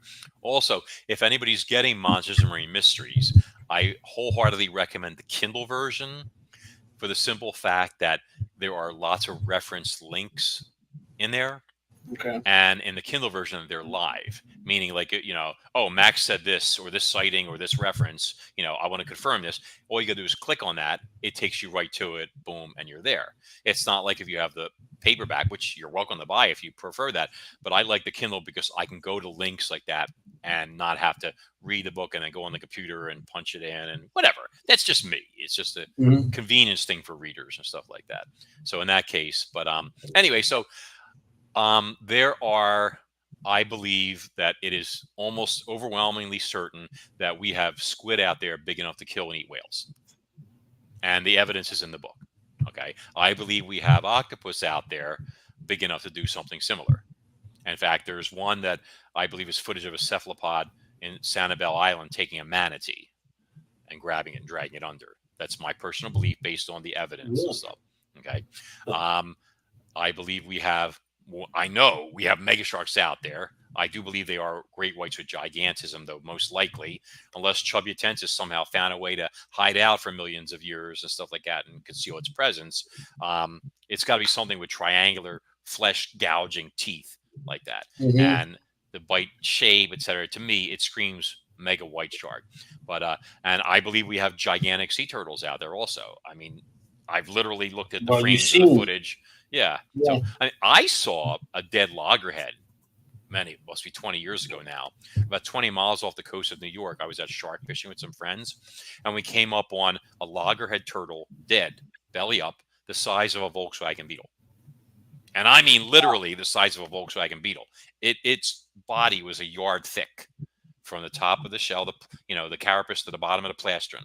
That's the belly region. Okay, except it was upside down. It was a yard thick.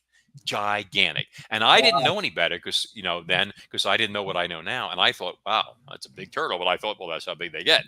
But that's not true. This turtle must have weighed a couple tons probably. The current record is only like 1,200 pounds. This thing was much, much bigger. And we didn't stop because we were looking to see if there were sharks tearing at the carcass, because then we would have stopped and started fishing right there, but there weren't. So we went on our way. Yeah. They're hiding like really deep, because the oceans have depths that we haven't reached yet. So do you believe there is like another life down really deep in the sea?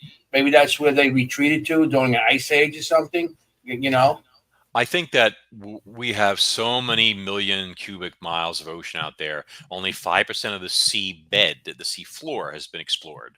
That doesn't include 11,000 feet of average water above it.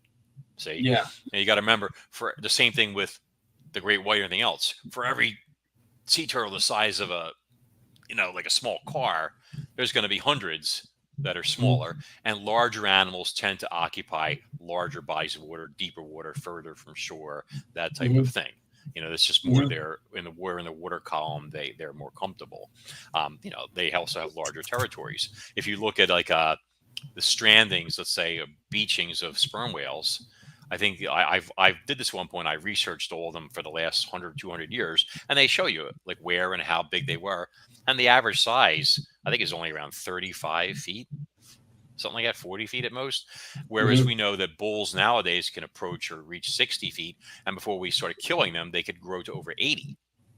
So the average size of one getting beached is half that, where all the big boys further out at sea, undoubtedly. So their carcasses aren't going to like drift ashore very often. I'll see all, I believe there's like another world all the way down below the, thousands of feet under the water. I mean, I remember seeing a documentary, and I think they sent something down there, and they had like bubbles coming out from the bottom that were heated up, and it was different types of creatures living around there.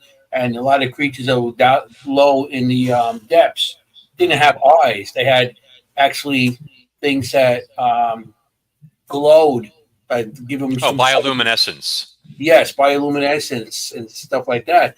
And I thought that was interesting that they had these bubbles coming up that had heat, and different creatures lived around it, and then they had these fish that had different, the bioluminescent, I call them glow sticks.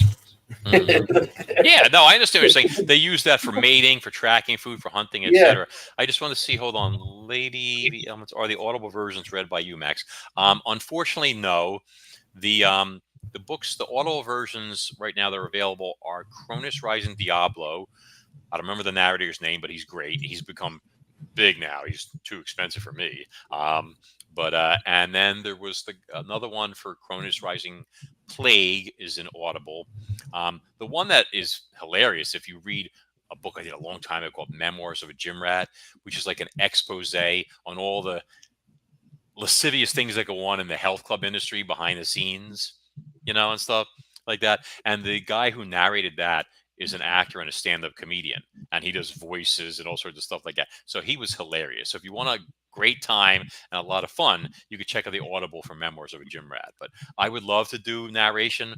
I just, as I said before, I have no time. And narrating a book, I mean, my books are big. My novels are like 600 pages long. Sorry to scare you. But, that's like, I don't even know how many hours of work that is. So if I would be losing my voice, and I would never be able to come on here and talk to you fine people. But you can hear that noise as the creature. The creature. I love doing descriptions of like when a whale services or a pliosaur comes to the surface, because that big exhale where they go like that, and I do my special effects and stuff like that, Yeah. I didn't take my meds today, so you guys might be in for it. I'm barely hanging on. And the large coffee. No, this was a tea, and it's empty now. Sorry. Wait, there's a little left. Is there caffeine in that? I don't drink coffee, believe it or not.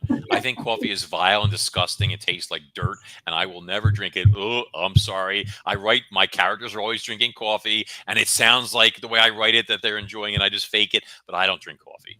But this is a super tea that has as much caffeine as coffee. And I just discovered these like a year or two ago for interviews and stuff.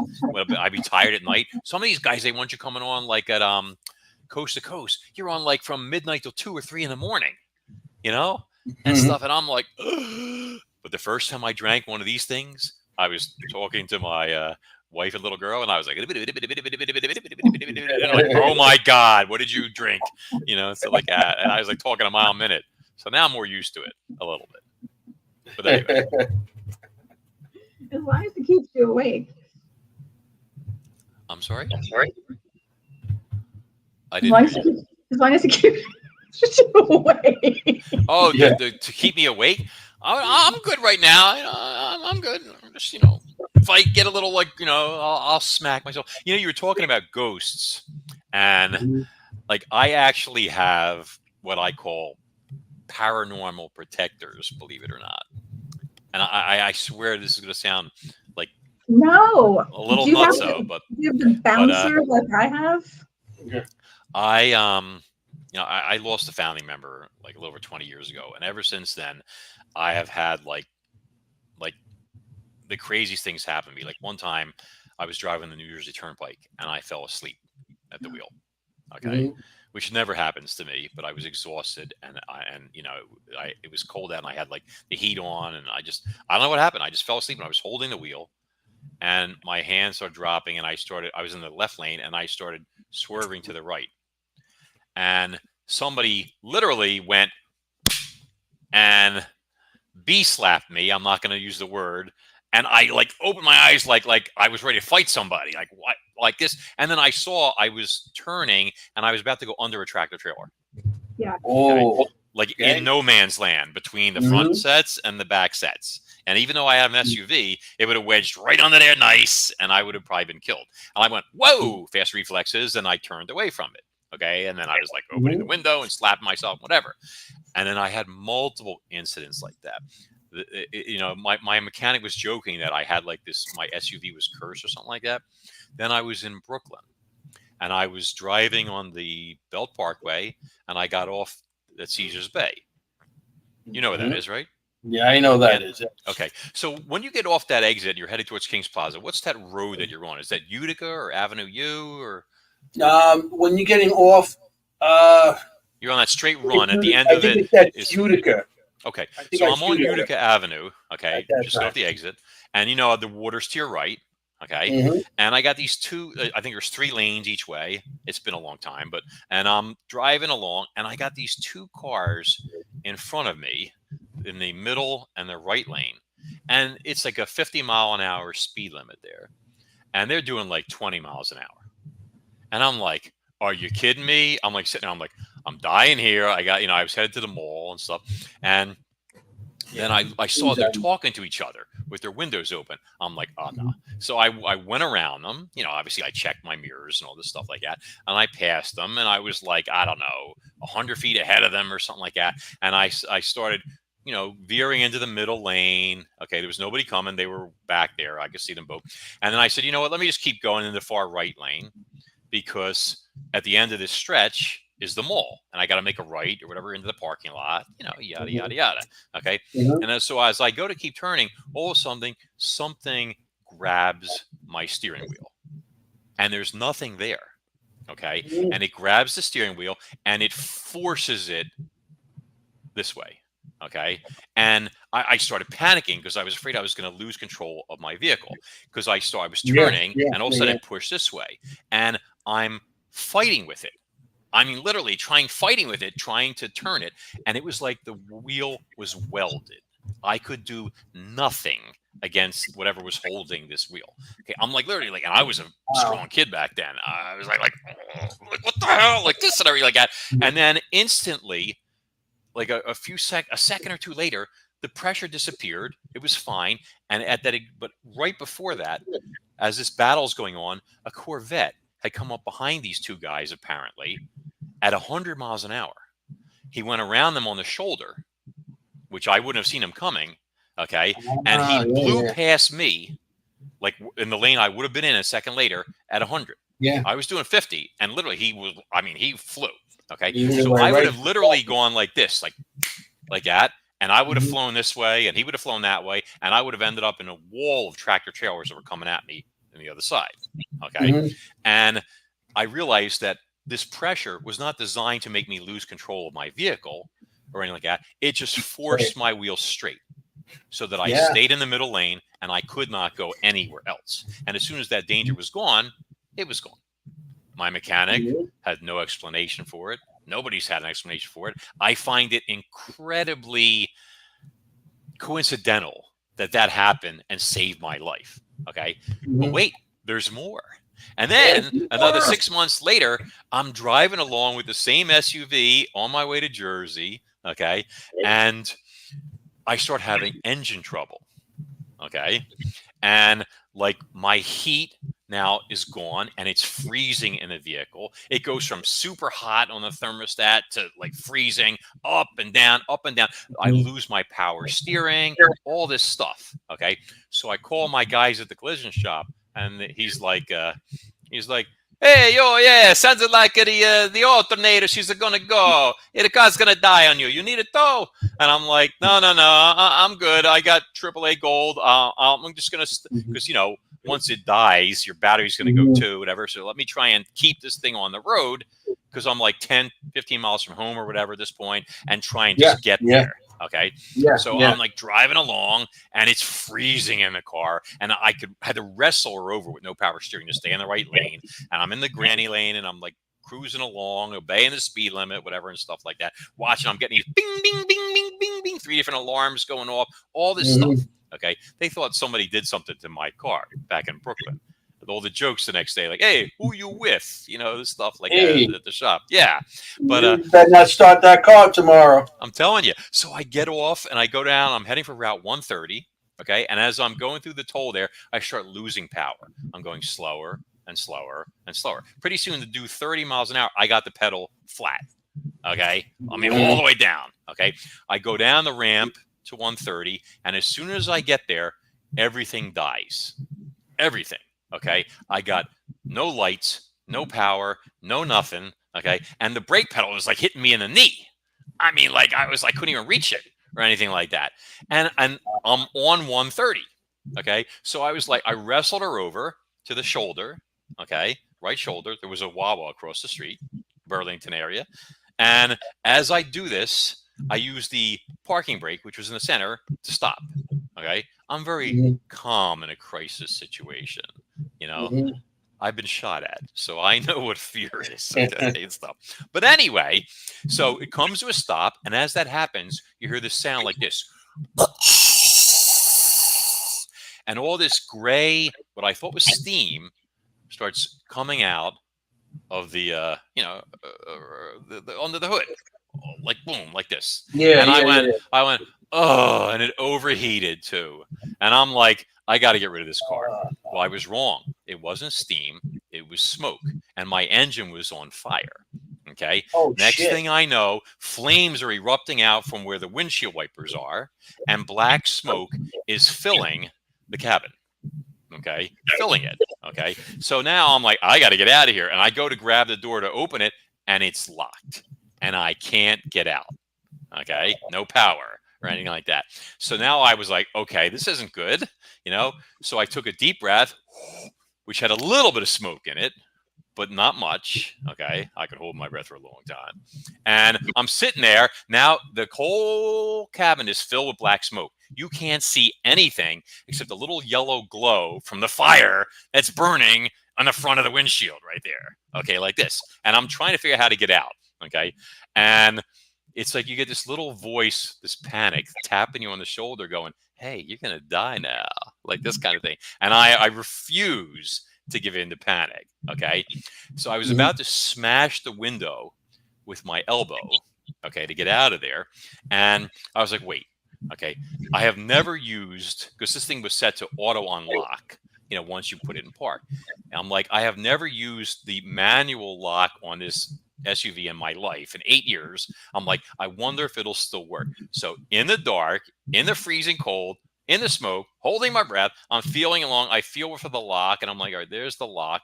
And I slide it, and I hear it click, and I'm like, I think this might work. And I go to grab the lever to pull the release. And as I do, someone or something rips the door out of my hand. Literally, it gets ripped out of my hand so hard, the whole vehicle shook. And if you want to say, oh, that was like air pressure or stuff like that, that's not true, because the vents were open and smoke was coming in and out and all this stuff like that. So it doesn't work like that. And I turned because I expected to see a good Samaritan standing there. And if they were invisible. There was nobody, you know. But as my dad would say, I'm not standing on ceremony. So I jumped out, you know, grabbed my bag or whatever and stuff. And I ran about 50 feet, turned, and the whole truck went whoom, whoom, and it was a fireball. Okay. And now I'm standing there. All my stuff from my old apartment is in the trunk burning. My favorite fishing sunglasses, my prescription glasses, my coat. It's 18 degrees out. I am freezing to death. And then I step back on what I thought was solid ground, but it was an inch of ice. And I fall through into about 18 inches of in a trough of ice water. So now I'm freezing, soaked to the shins, whatever. It was a hell of a night. Let me tell you. Yeah, but something opened that door for you. Yep. Sounded That's like, exactly what happened. Sounds like you're like a guardian angel or somebody that's watching over you. It just keeps happening over and over again. I feel like I lead a charmed life, you know. And the worst part about it is afterwards, you know, the missus and my little girl, who was 3 at the time or something like that, had to come rescue me. Okay. Oh, and a really weird thing also. This will like put a bee in your bonnet. Is that when I called and my wife goes to answer the phone, before she even answers it, my daughter, who's 3, says, "Mommy, Daddy's in trouble. He's in a fire and he needs our help." Oh my gosh. Oh, boy. Really? Now, how does a 3-year-old who's several miles away, you know, 5 miles away, whatever it is, know that from all that distance? You know, I hadn't said a word.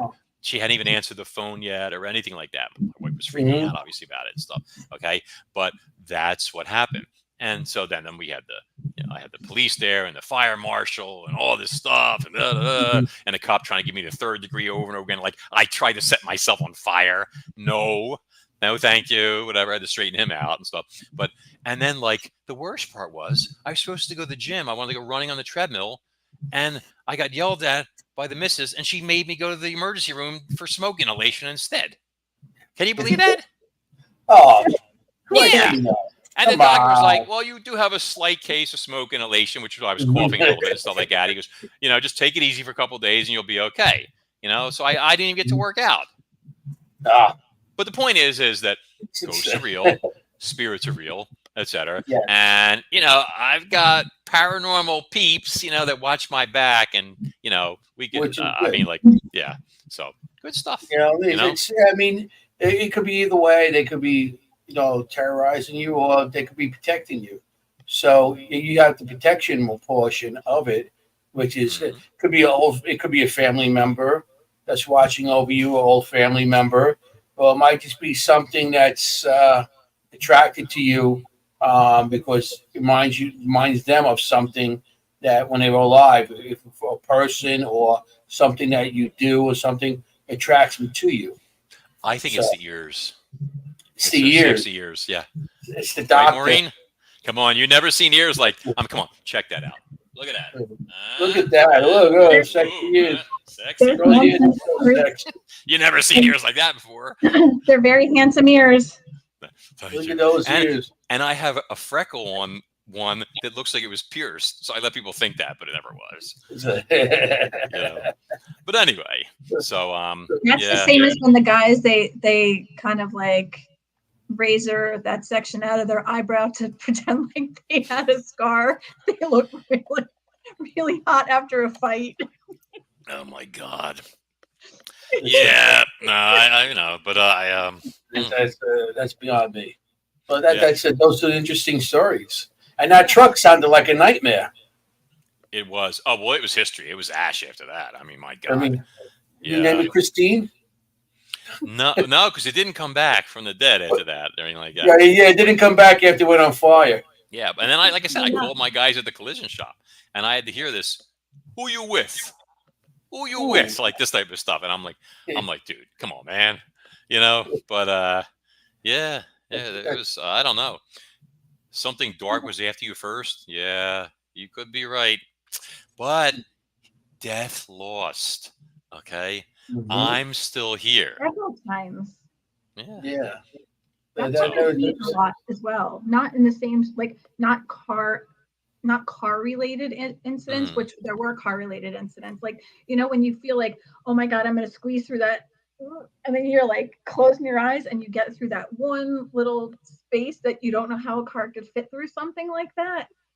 That has happened to me. But like lots of things that you just don't know how you survived, but you survived.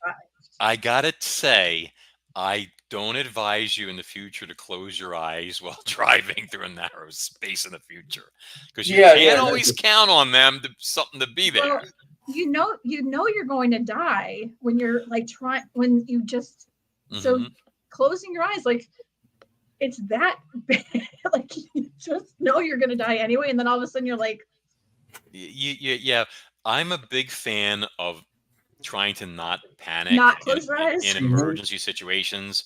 I was driving one time from Jersey back to Brooklyn, and there was a huge, like a blizzard coming down. My God, I'm on the Jersey Turnpike, left lane, heading from Jersey to Brooklyn. And I mean, just snow is just coming down in buckets. So everybody's driving already like 40 miles an hour, 35, something like that. And as I'm approaching an overpass, disaster strikes like a triple whammy. You get plows coming this way that threw a wall of snow and ice at everybody. And then overhead on the overpass, just an avalanche came down. So me and a whole bunch of other cars were suddenly covered with 2 inches of hard packed snow and ice, completely covered. I mean, you cannot see anything. All white, white, white, white, like that. And I'm like, holy boop. Okay. So around me, I hear cars crashing into each other already. Boom, boom, boom, boom, boom. And I'm like, I'm not panicking. I open my window. There was literally, like I said, 2 inches of hard packed ice and snow there. I went poof like that. I knocked it aside. I stuck my head out and I drove straight for whatever, 500 or 1,000 feet while people were crashing, spinning out and crashing and piling up behind me. Okay. And then I pulled over on the shoulder. I got out, I cleaned off my truck, and I went on my way. I'm the only one of all those people that got covered with that stuff that didn't, have to file an insurance claim. So, go to the hospital. Yeah, with smoking, and somebody else going to make me go to the hospital now. Oh, you've got snow inhalation. You can't go running. Yeah, and you can't go running on the treadmill. Come on. Yeah, No, I mean, seriously. Yes, unscathed. That's true. I go to the gym all the time. I call my bathroom the gym. Oh my That's God. cool. I don't call it John. I call it the gym. So I go to the bathroom I go to the gym all the time. So people are like, "Oh, you go to the gym?" Yeah. It's not John. It's Jim. Renamed it. So I see. That works. I used to love when she was like 2 or 3, and we would read this kid's book, and it was like, I was like, Ava Strong, and she started doing that. I'd put her in the car seat. She'd be like, Ava Strong, and she'd like flex on me like that and stuff. Yeah, it's good stuff. But yeah, I try not to go to the John during interviews and stuff. You mean you're not in right now?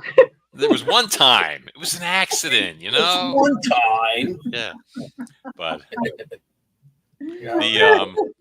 what's that say? Yeah, I work out my butthole. Yeah. People ask me sometimes, they're like, so do you go running? I'm like, not anymore. I said, the only jog and running I do these days is to the bathroom. I said, that's it. So I go running to the gym. Sometimes you make it. Sometimes. Sometimes you make it, sometimes you don't. Yeah. Sometimes you feel like a nut, sometimes you don't. So. Now that I'm a senior citizen, I got to take these things into account, Oh, yeah. Yeah. Definitely. Believe me, I know that.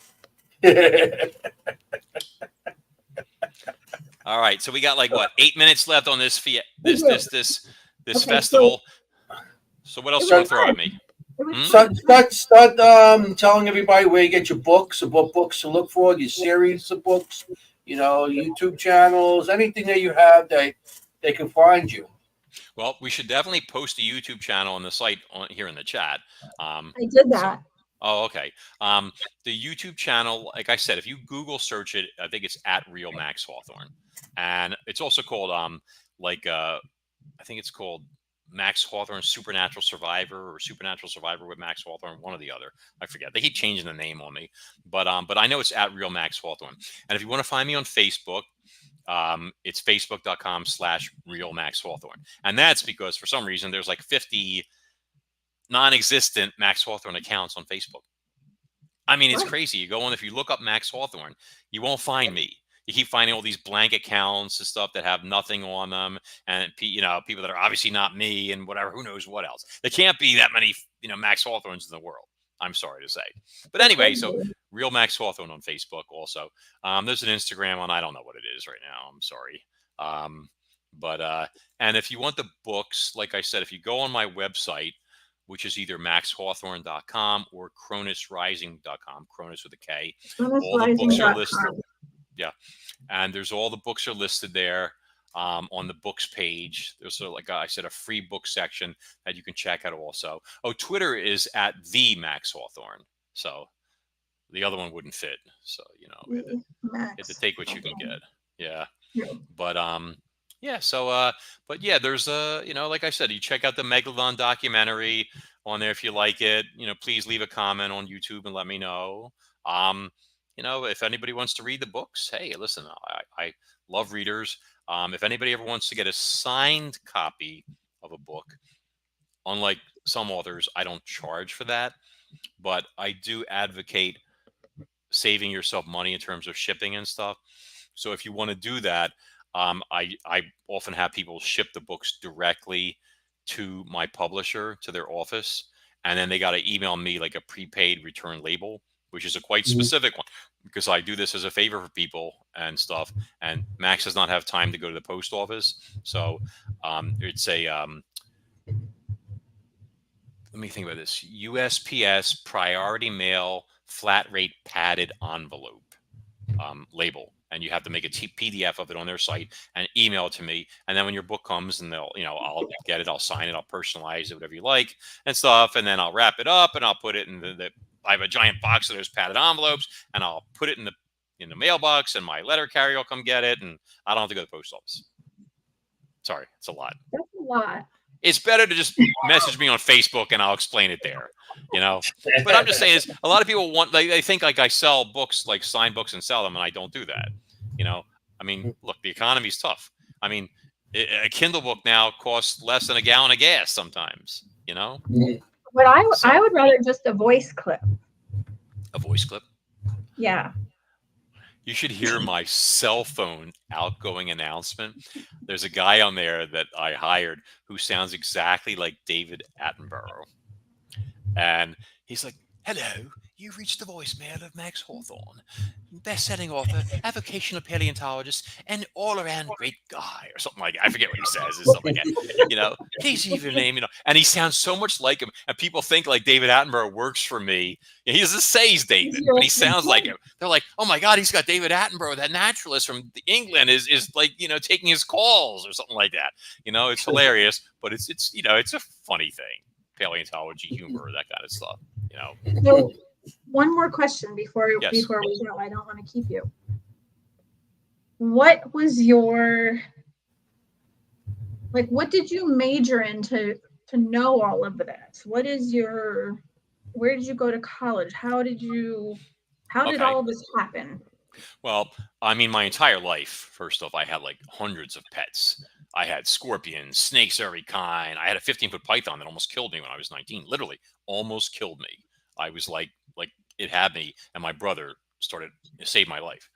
I was trapped and stuff. But I've had alligators, I've had caimans, I've had all sorts of crazy pets and stuff. I had a tarantula the size of a dinner plate, 11 inches across. Wow. Yeah, terrifying and evil.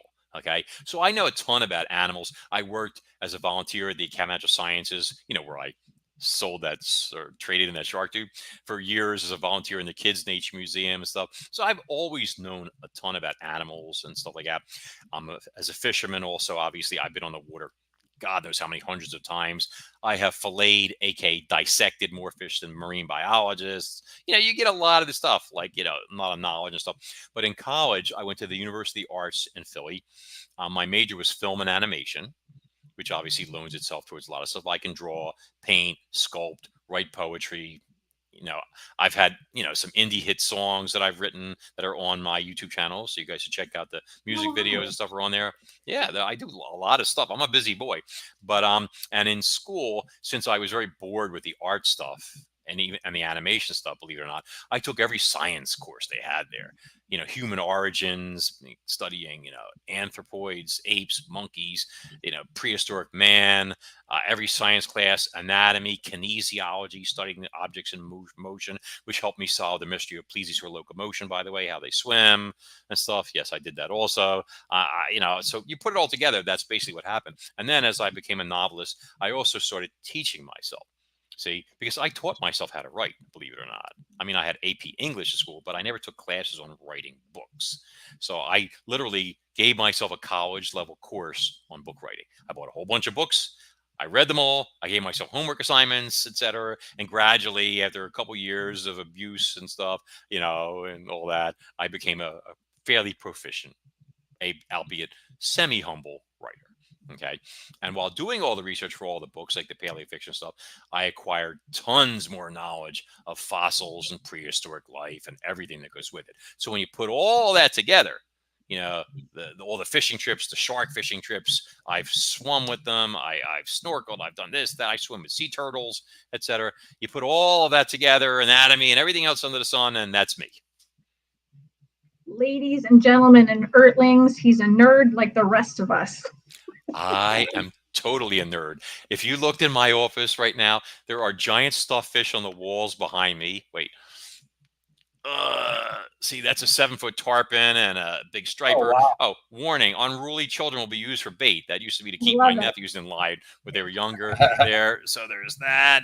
On this wall, there's signed movie posters from a friend of mine who's a retired movie star. I've got tribal masks. I have a gigantic fossil display case over here. I got a 50-something inch Sony Bravio on the wall and a lazy boy to my right for those moments when I need to engage in mental stimulation for writing, aka watching TV or napping. Okay. And I got some paintings on the walls over here, all sorts of stuff like that. It's I live in a museum. So yes, I guess you could say I'm a nerd. And I have my friend paranormal protectors. So, crazy stuff. I could tell you more, but we don't have any more time, unfortunately. But if I come on again, you could ask me about the incident with this Frank Sinatra photo and stuff and what happened there, maybe. Okay. Oh, okay. Save that for another time. Yes. We'll have you back. Thank you. Have My you. privilege. Interesting. It's so interesting tonight. It's a little bit out of my realm. Mm-hmm. I'm usually after looking for, well, you too, looking for the dead. Mm-hmm. You're looking for dead animals. So it's kind of. You guys do anything with like extraterrestrials or anything like that? Yes. Oh, yes, cool. We had that on the show. We have extraterrestrials and cryptics. That's why people ask about cryptics. There's more and more cryptics happening these days. And it might be because something that we thought is extinct might be still around, Yep, there's definitely some stuff out there. And I told you, I saw a swimming Bigfoot many years ago up in Connecticut. Yeah. So something else we could talk about. And thank you, Yvonne. It's my pleasure. Thank you. But anyway, I guess we're about done. Yeah, I mean, we like run over a little bit, but yeah, anytime you'd like to come back, we do. This is a show about educating people and teaching them something different. So it's like thinking outside of the box. We don't want people to think that they should be scared of things. We like to have something a little bit different once in a while, and that's why this show is designed. So, if there is something different, that's why I liked this show, the idea of this show. So thank you for coming out and talking to us about this. And thanks everybody for, being here tonight. I'd be educated tonight. I think Anthony was a little scared of this one. I'd be educated. Listen, anything I can do for you guys, I'm at your service. I thank you very much. I hope everybody out there gets a chance to read some of the books, whether it's the Cronus Rising series. Oh, you never brought up the photo. Did you get the book cover up? I couldn't get it to come up. I don't know. There's something going on with my laptop. It might be that thing that happened yesterday when everybody was hysterical that they had to stick themselves in a Faraday box. I don't know. Well, no worries. But yeah, I mean, everybody has a site, so if people get a chance to check out the stuff, I look forward to the feedback and reviews. Please watch the YouTube video. It's super interesting. I know that I thought it was, I learned a lot from it. And even though my son he's been enthralled with sharks since he was a little kid. You could show him a tooth and he would tell you what kind of shark it came from. Since he was really little, like 3 or 4 years old, I'll have to tell you a story about that when I message you. How old is he now? 28. Oh, I was going to say I would send you a fossil shark tooth for him, but at 28, he'll probably be like, yeah, whatever. His son is now 3, and he's very interested in sharks. Like it started out with, dinosaurs, and then he would go through the trucks. And so you're a grandmom?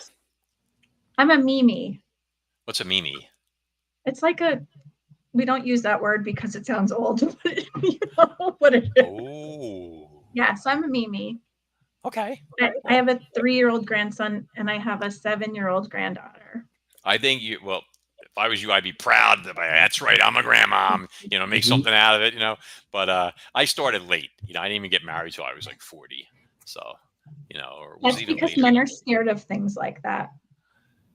Listen, I was in the cemetery and had something crawl out of a grave in front of me once. All right. That scared me. Marriage. Max, you're forgetting what I do. Well, if you read Monsters and Marine Mysteries, this whole story is in there. It is the most terrifying thing that has ever happened to me. And I have had bullets whiz past my head in New York City. In college, I found a kid in the dark, face to face. I came with him who had hung himself days earlier, and it was terrifying and horrible. Okay. I've done the bungee jump, and I used to be afraid of heights. Okay. And stuff. And the next day, a guy died on the same tower where I did my bungee jump. Okay. Because they screwed up. So the point is like, none of that compares fear factor wise to what I saw in that cemetery of Philadelphia. So I never gone back, and I don't think I ever will. So I grew up around cemeteries, so, and I still go to them. Yeah, I used to walk my dog through this cemetery or Doberman at midnight because I thought I was like a tough guy. I did not expect something to come looking. Come up. That's interesting. It's amazing, isn't it? It's wild, man. See, just thinking about it, like scare. Being trapped in a burning SUV doesn't scare me. Okay. Well, I think everything's different for each person. I don't think that it has to necessarily scare everyone. I'm very. My mother used to tell me that I could fall asleep on a roller coaster, which is kind of true, but I'm very laid back, and nothing scares me except for spiders. Spiders. So if I showed you a photo of Grendel, my old mega spider, you that would would be have like, "Oh God, so bad." And she that's was about it. so vicious. Sometimes she would try and get you through the glass as you were walking by her tank. Wow. Yeah. Or she'd stand up and go like a rattlesnake and stuff. Ooh, I used to call her the hairy horror. And I'm sure that my missus was glad that she had died before we got hitched and all that, because that's so gross. I don't know how you can like stuff like that. Well, I used back to then like reptiles too. Reptiles and amphibians. I used to like. I used to have the skinks. I didn't have nothing as big as you did, like the snakes and stuff. But I had sphinx. They didn't know the skinks. And a couple other types, geckos and all that stuff. Smaller stuff. Tokay geckos. Those are mean little buggers. Yeah, I had a tokay. Yeah, he bit me a couple times. That son of a bitch. He bit me. He said the B word. Oh my God! It's okay here.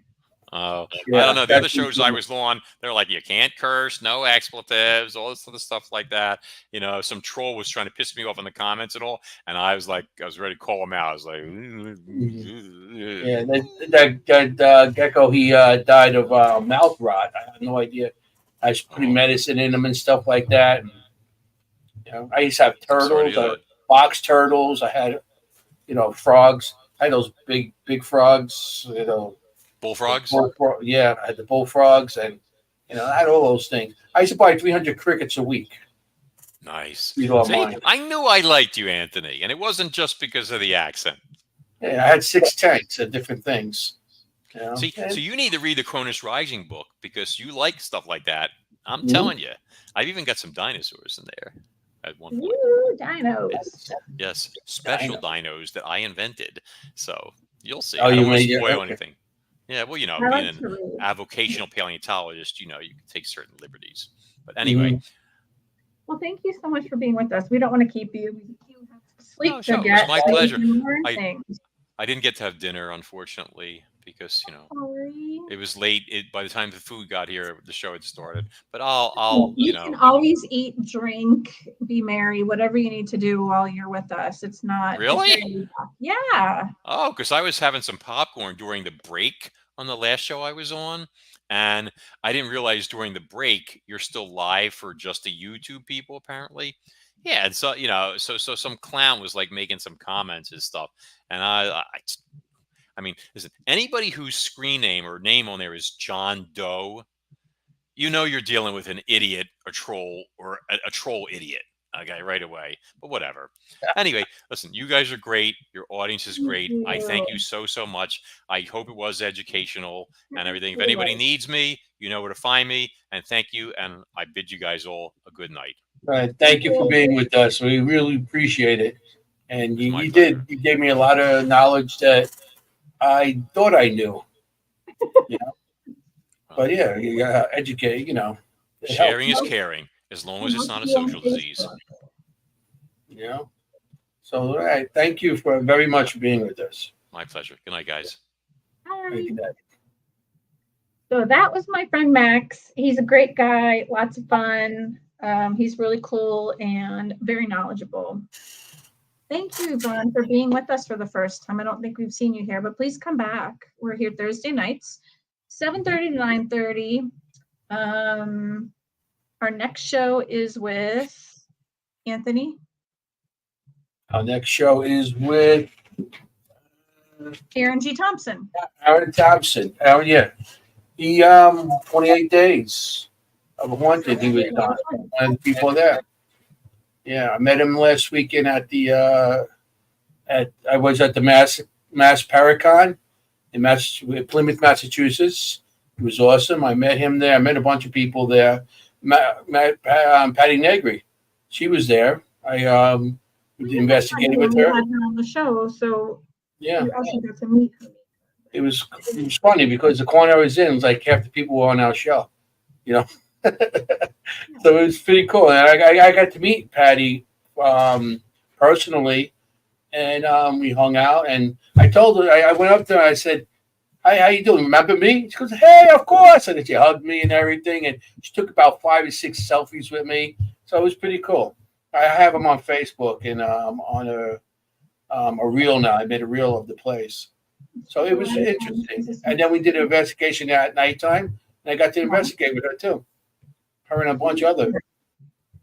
So yeah, she's really we had like 9 shamans that were there, and we were doing the radio. Well, they were doing Staticom, and that area we're in Plymouth was actually a battle between the colonists and the Native Americans, and a lot were killed. A lot of Native Americans were killed. Both sides were killed, but a lot of Native Americans were killed there. And it's weird because we're inside the church and we're doing an investigation inside the church, and Ronnie Accavetti picked up a cross and said, "What's this?" And some say, Jesus, Jesus. Then you had something coming in and says evil. So we're like, why would it say evil? And if you're a Native American, you've seen a sign, you've seen a cross, and they came in, they killed them. So they probably thought the opposite of what we thought. So it was interesting night, it really was. And the shamans got together and they did a circle, and all 9 of them, and they did some sort of, I guess, chanting, they would say, and then they released some sort of energy and stuff. So yeah, at least 5 of the 5 of the shamans that were there are actually Native American. So, or they were half Native American. So they actually studied with people that from certain tribes and stuff. So it was an interesting night. It was interesting. So awesome.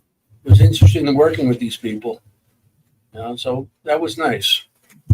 So how was your weekend?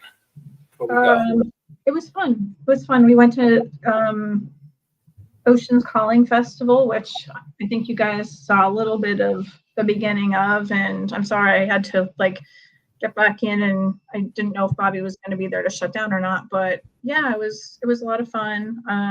There were a lot of really cool bands, and the weather was not so great, but it's the beach in October, so you get what you get. Mm-hmm. So next year we're going to try to do it again. Oh, and by the way, we are going to be celebrating in 2 weeks on the 19th. It's going to be our 1-year anniversary show. No screaming cats tonight. No, I didn't snuff them out. So 1 year for the show. That's 1 year. Wow. 1 year. That was the best year, and we had a lot of good people. A lot of good people on the show. Great shows. We've grown a lot in lots of ways. That's wild. So a year. That show will be our friend Jerry Holt. She's amazing, and I can't wait to see her. So we'll get to celebrate with her. So she's with the Warren Legacy Foundation. Yes, she is. Thank you. So, we're running over time, and Bobby has his. Yeah, we're gonna have a 1-year show party. I don't know, wear party hats, streamers, wear some funky stuff. I don't know. We'll see what we're gonna do. We have 2 weeks to plan, but get ready, and we'll have a really good time. And Jerry's a lot of fun, so she's kooky, and we'll be back here next week with Aaron, 7:30 to 9:30 East Coast time. And we'll have a good time with him next week. So I'm Maureen Grudzinski. This is Anthony Simonelli, otherwise known as Mr. Forget About It. Hey. And we are Dimensions of the Supernatural. So yeah. So I just want to say, be safe out there. Remember, you want to find ghosts, not become a ghost. So just want to say, forget about it. Hey, have a good night. See you next week. Bye, everybody.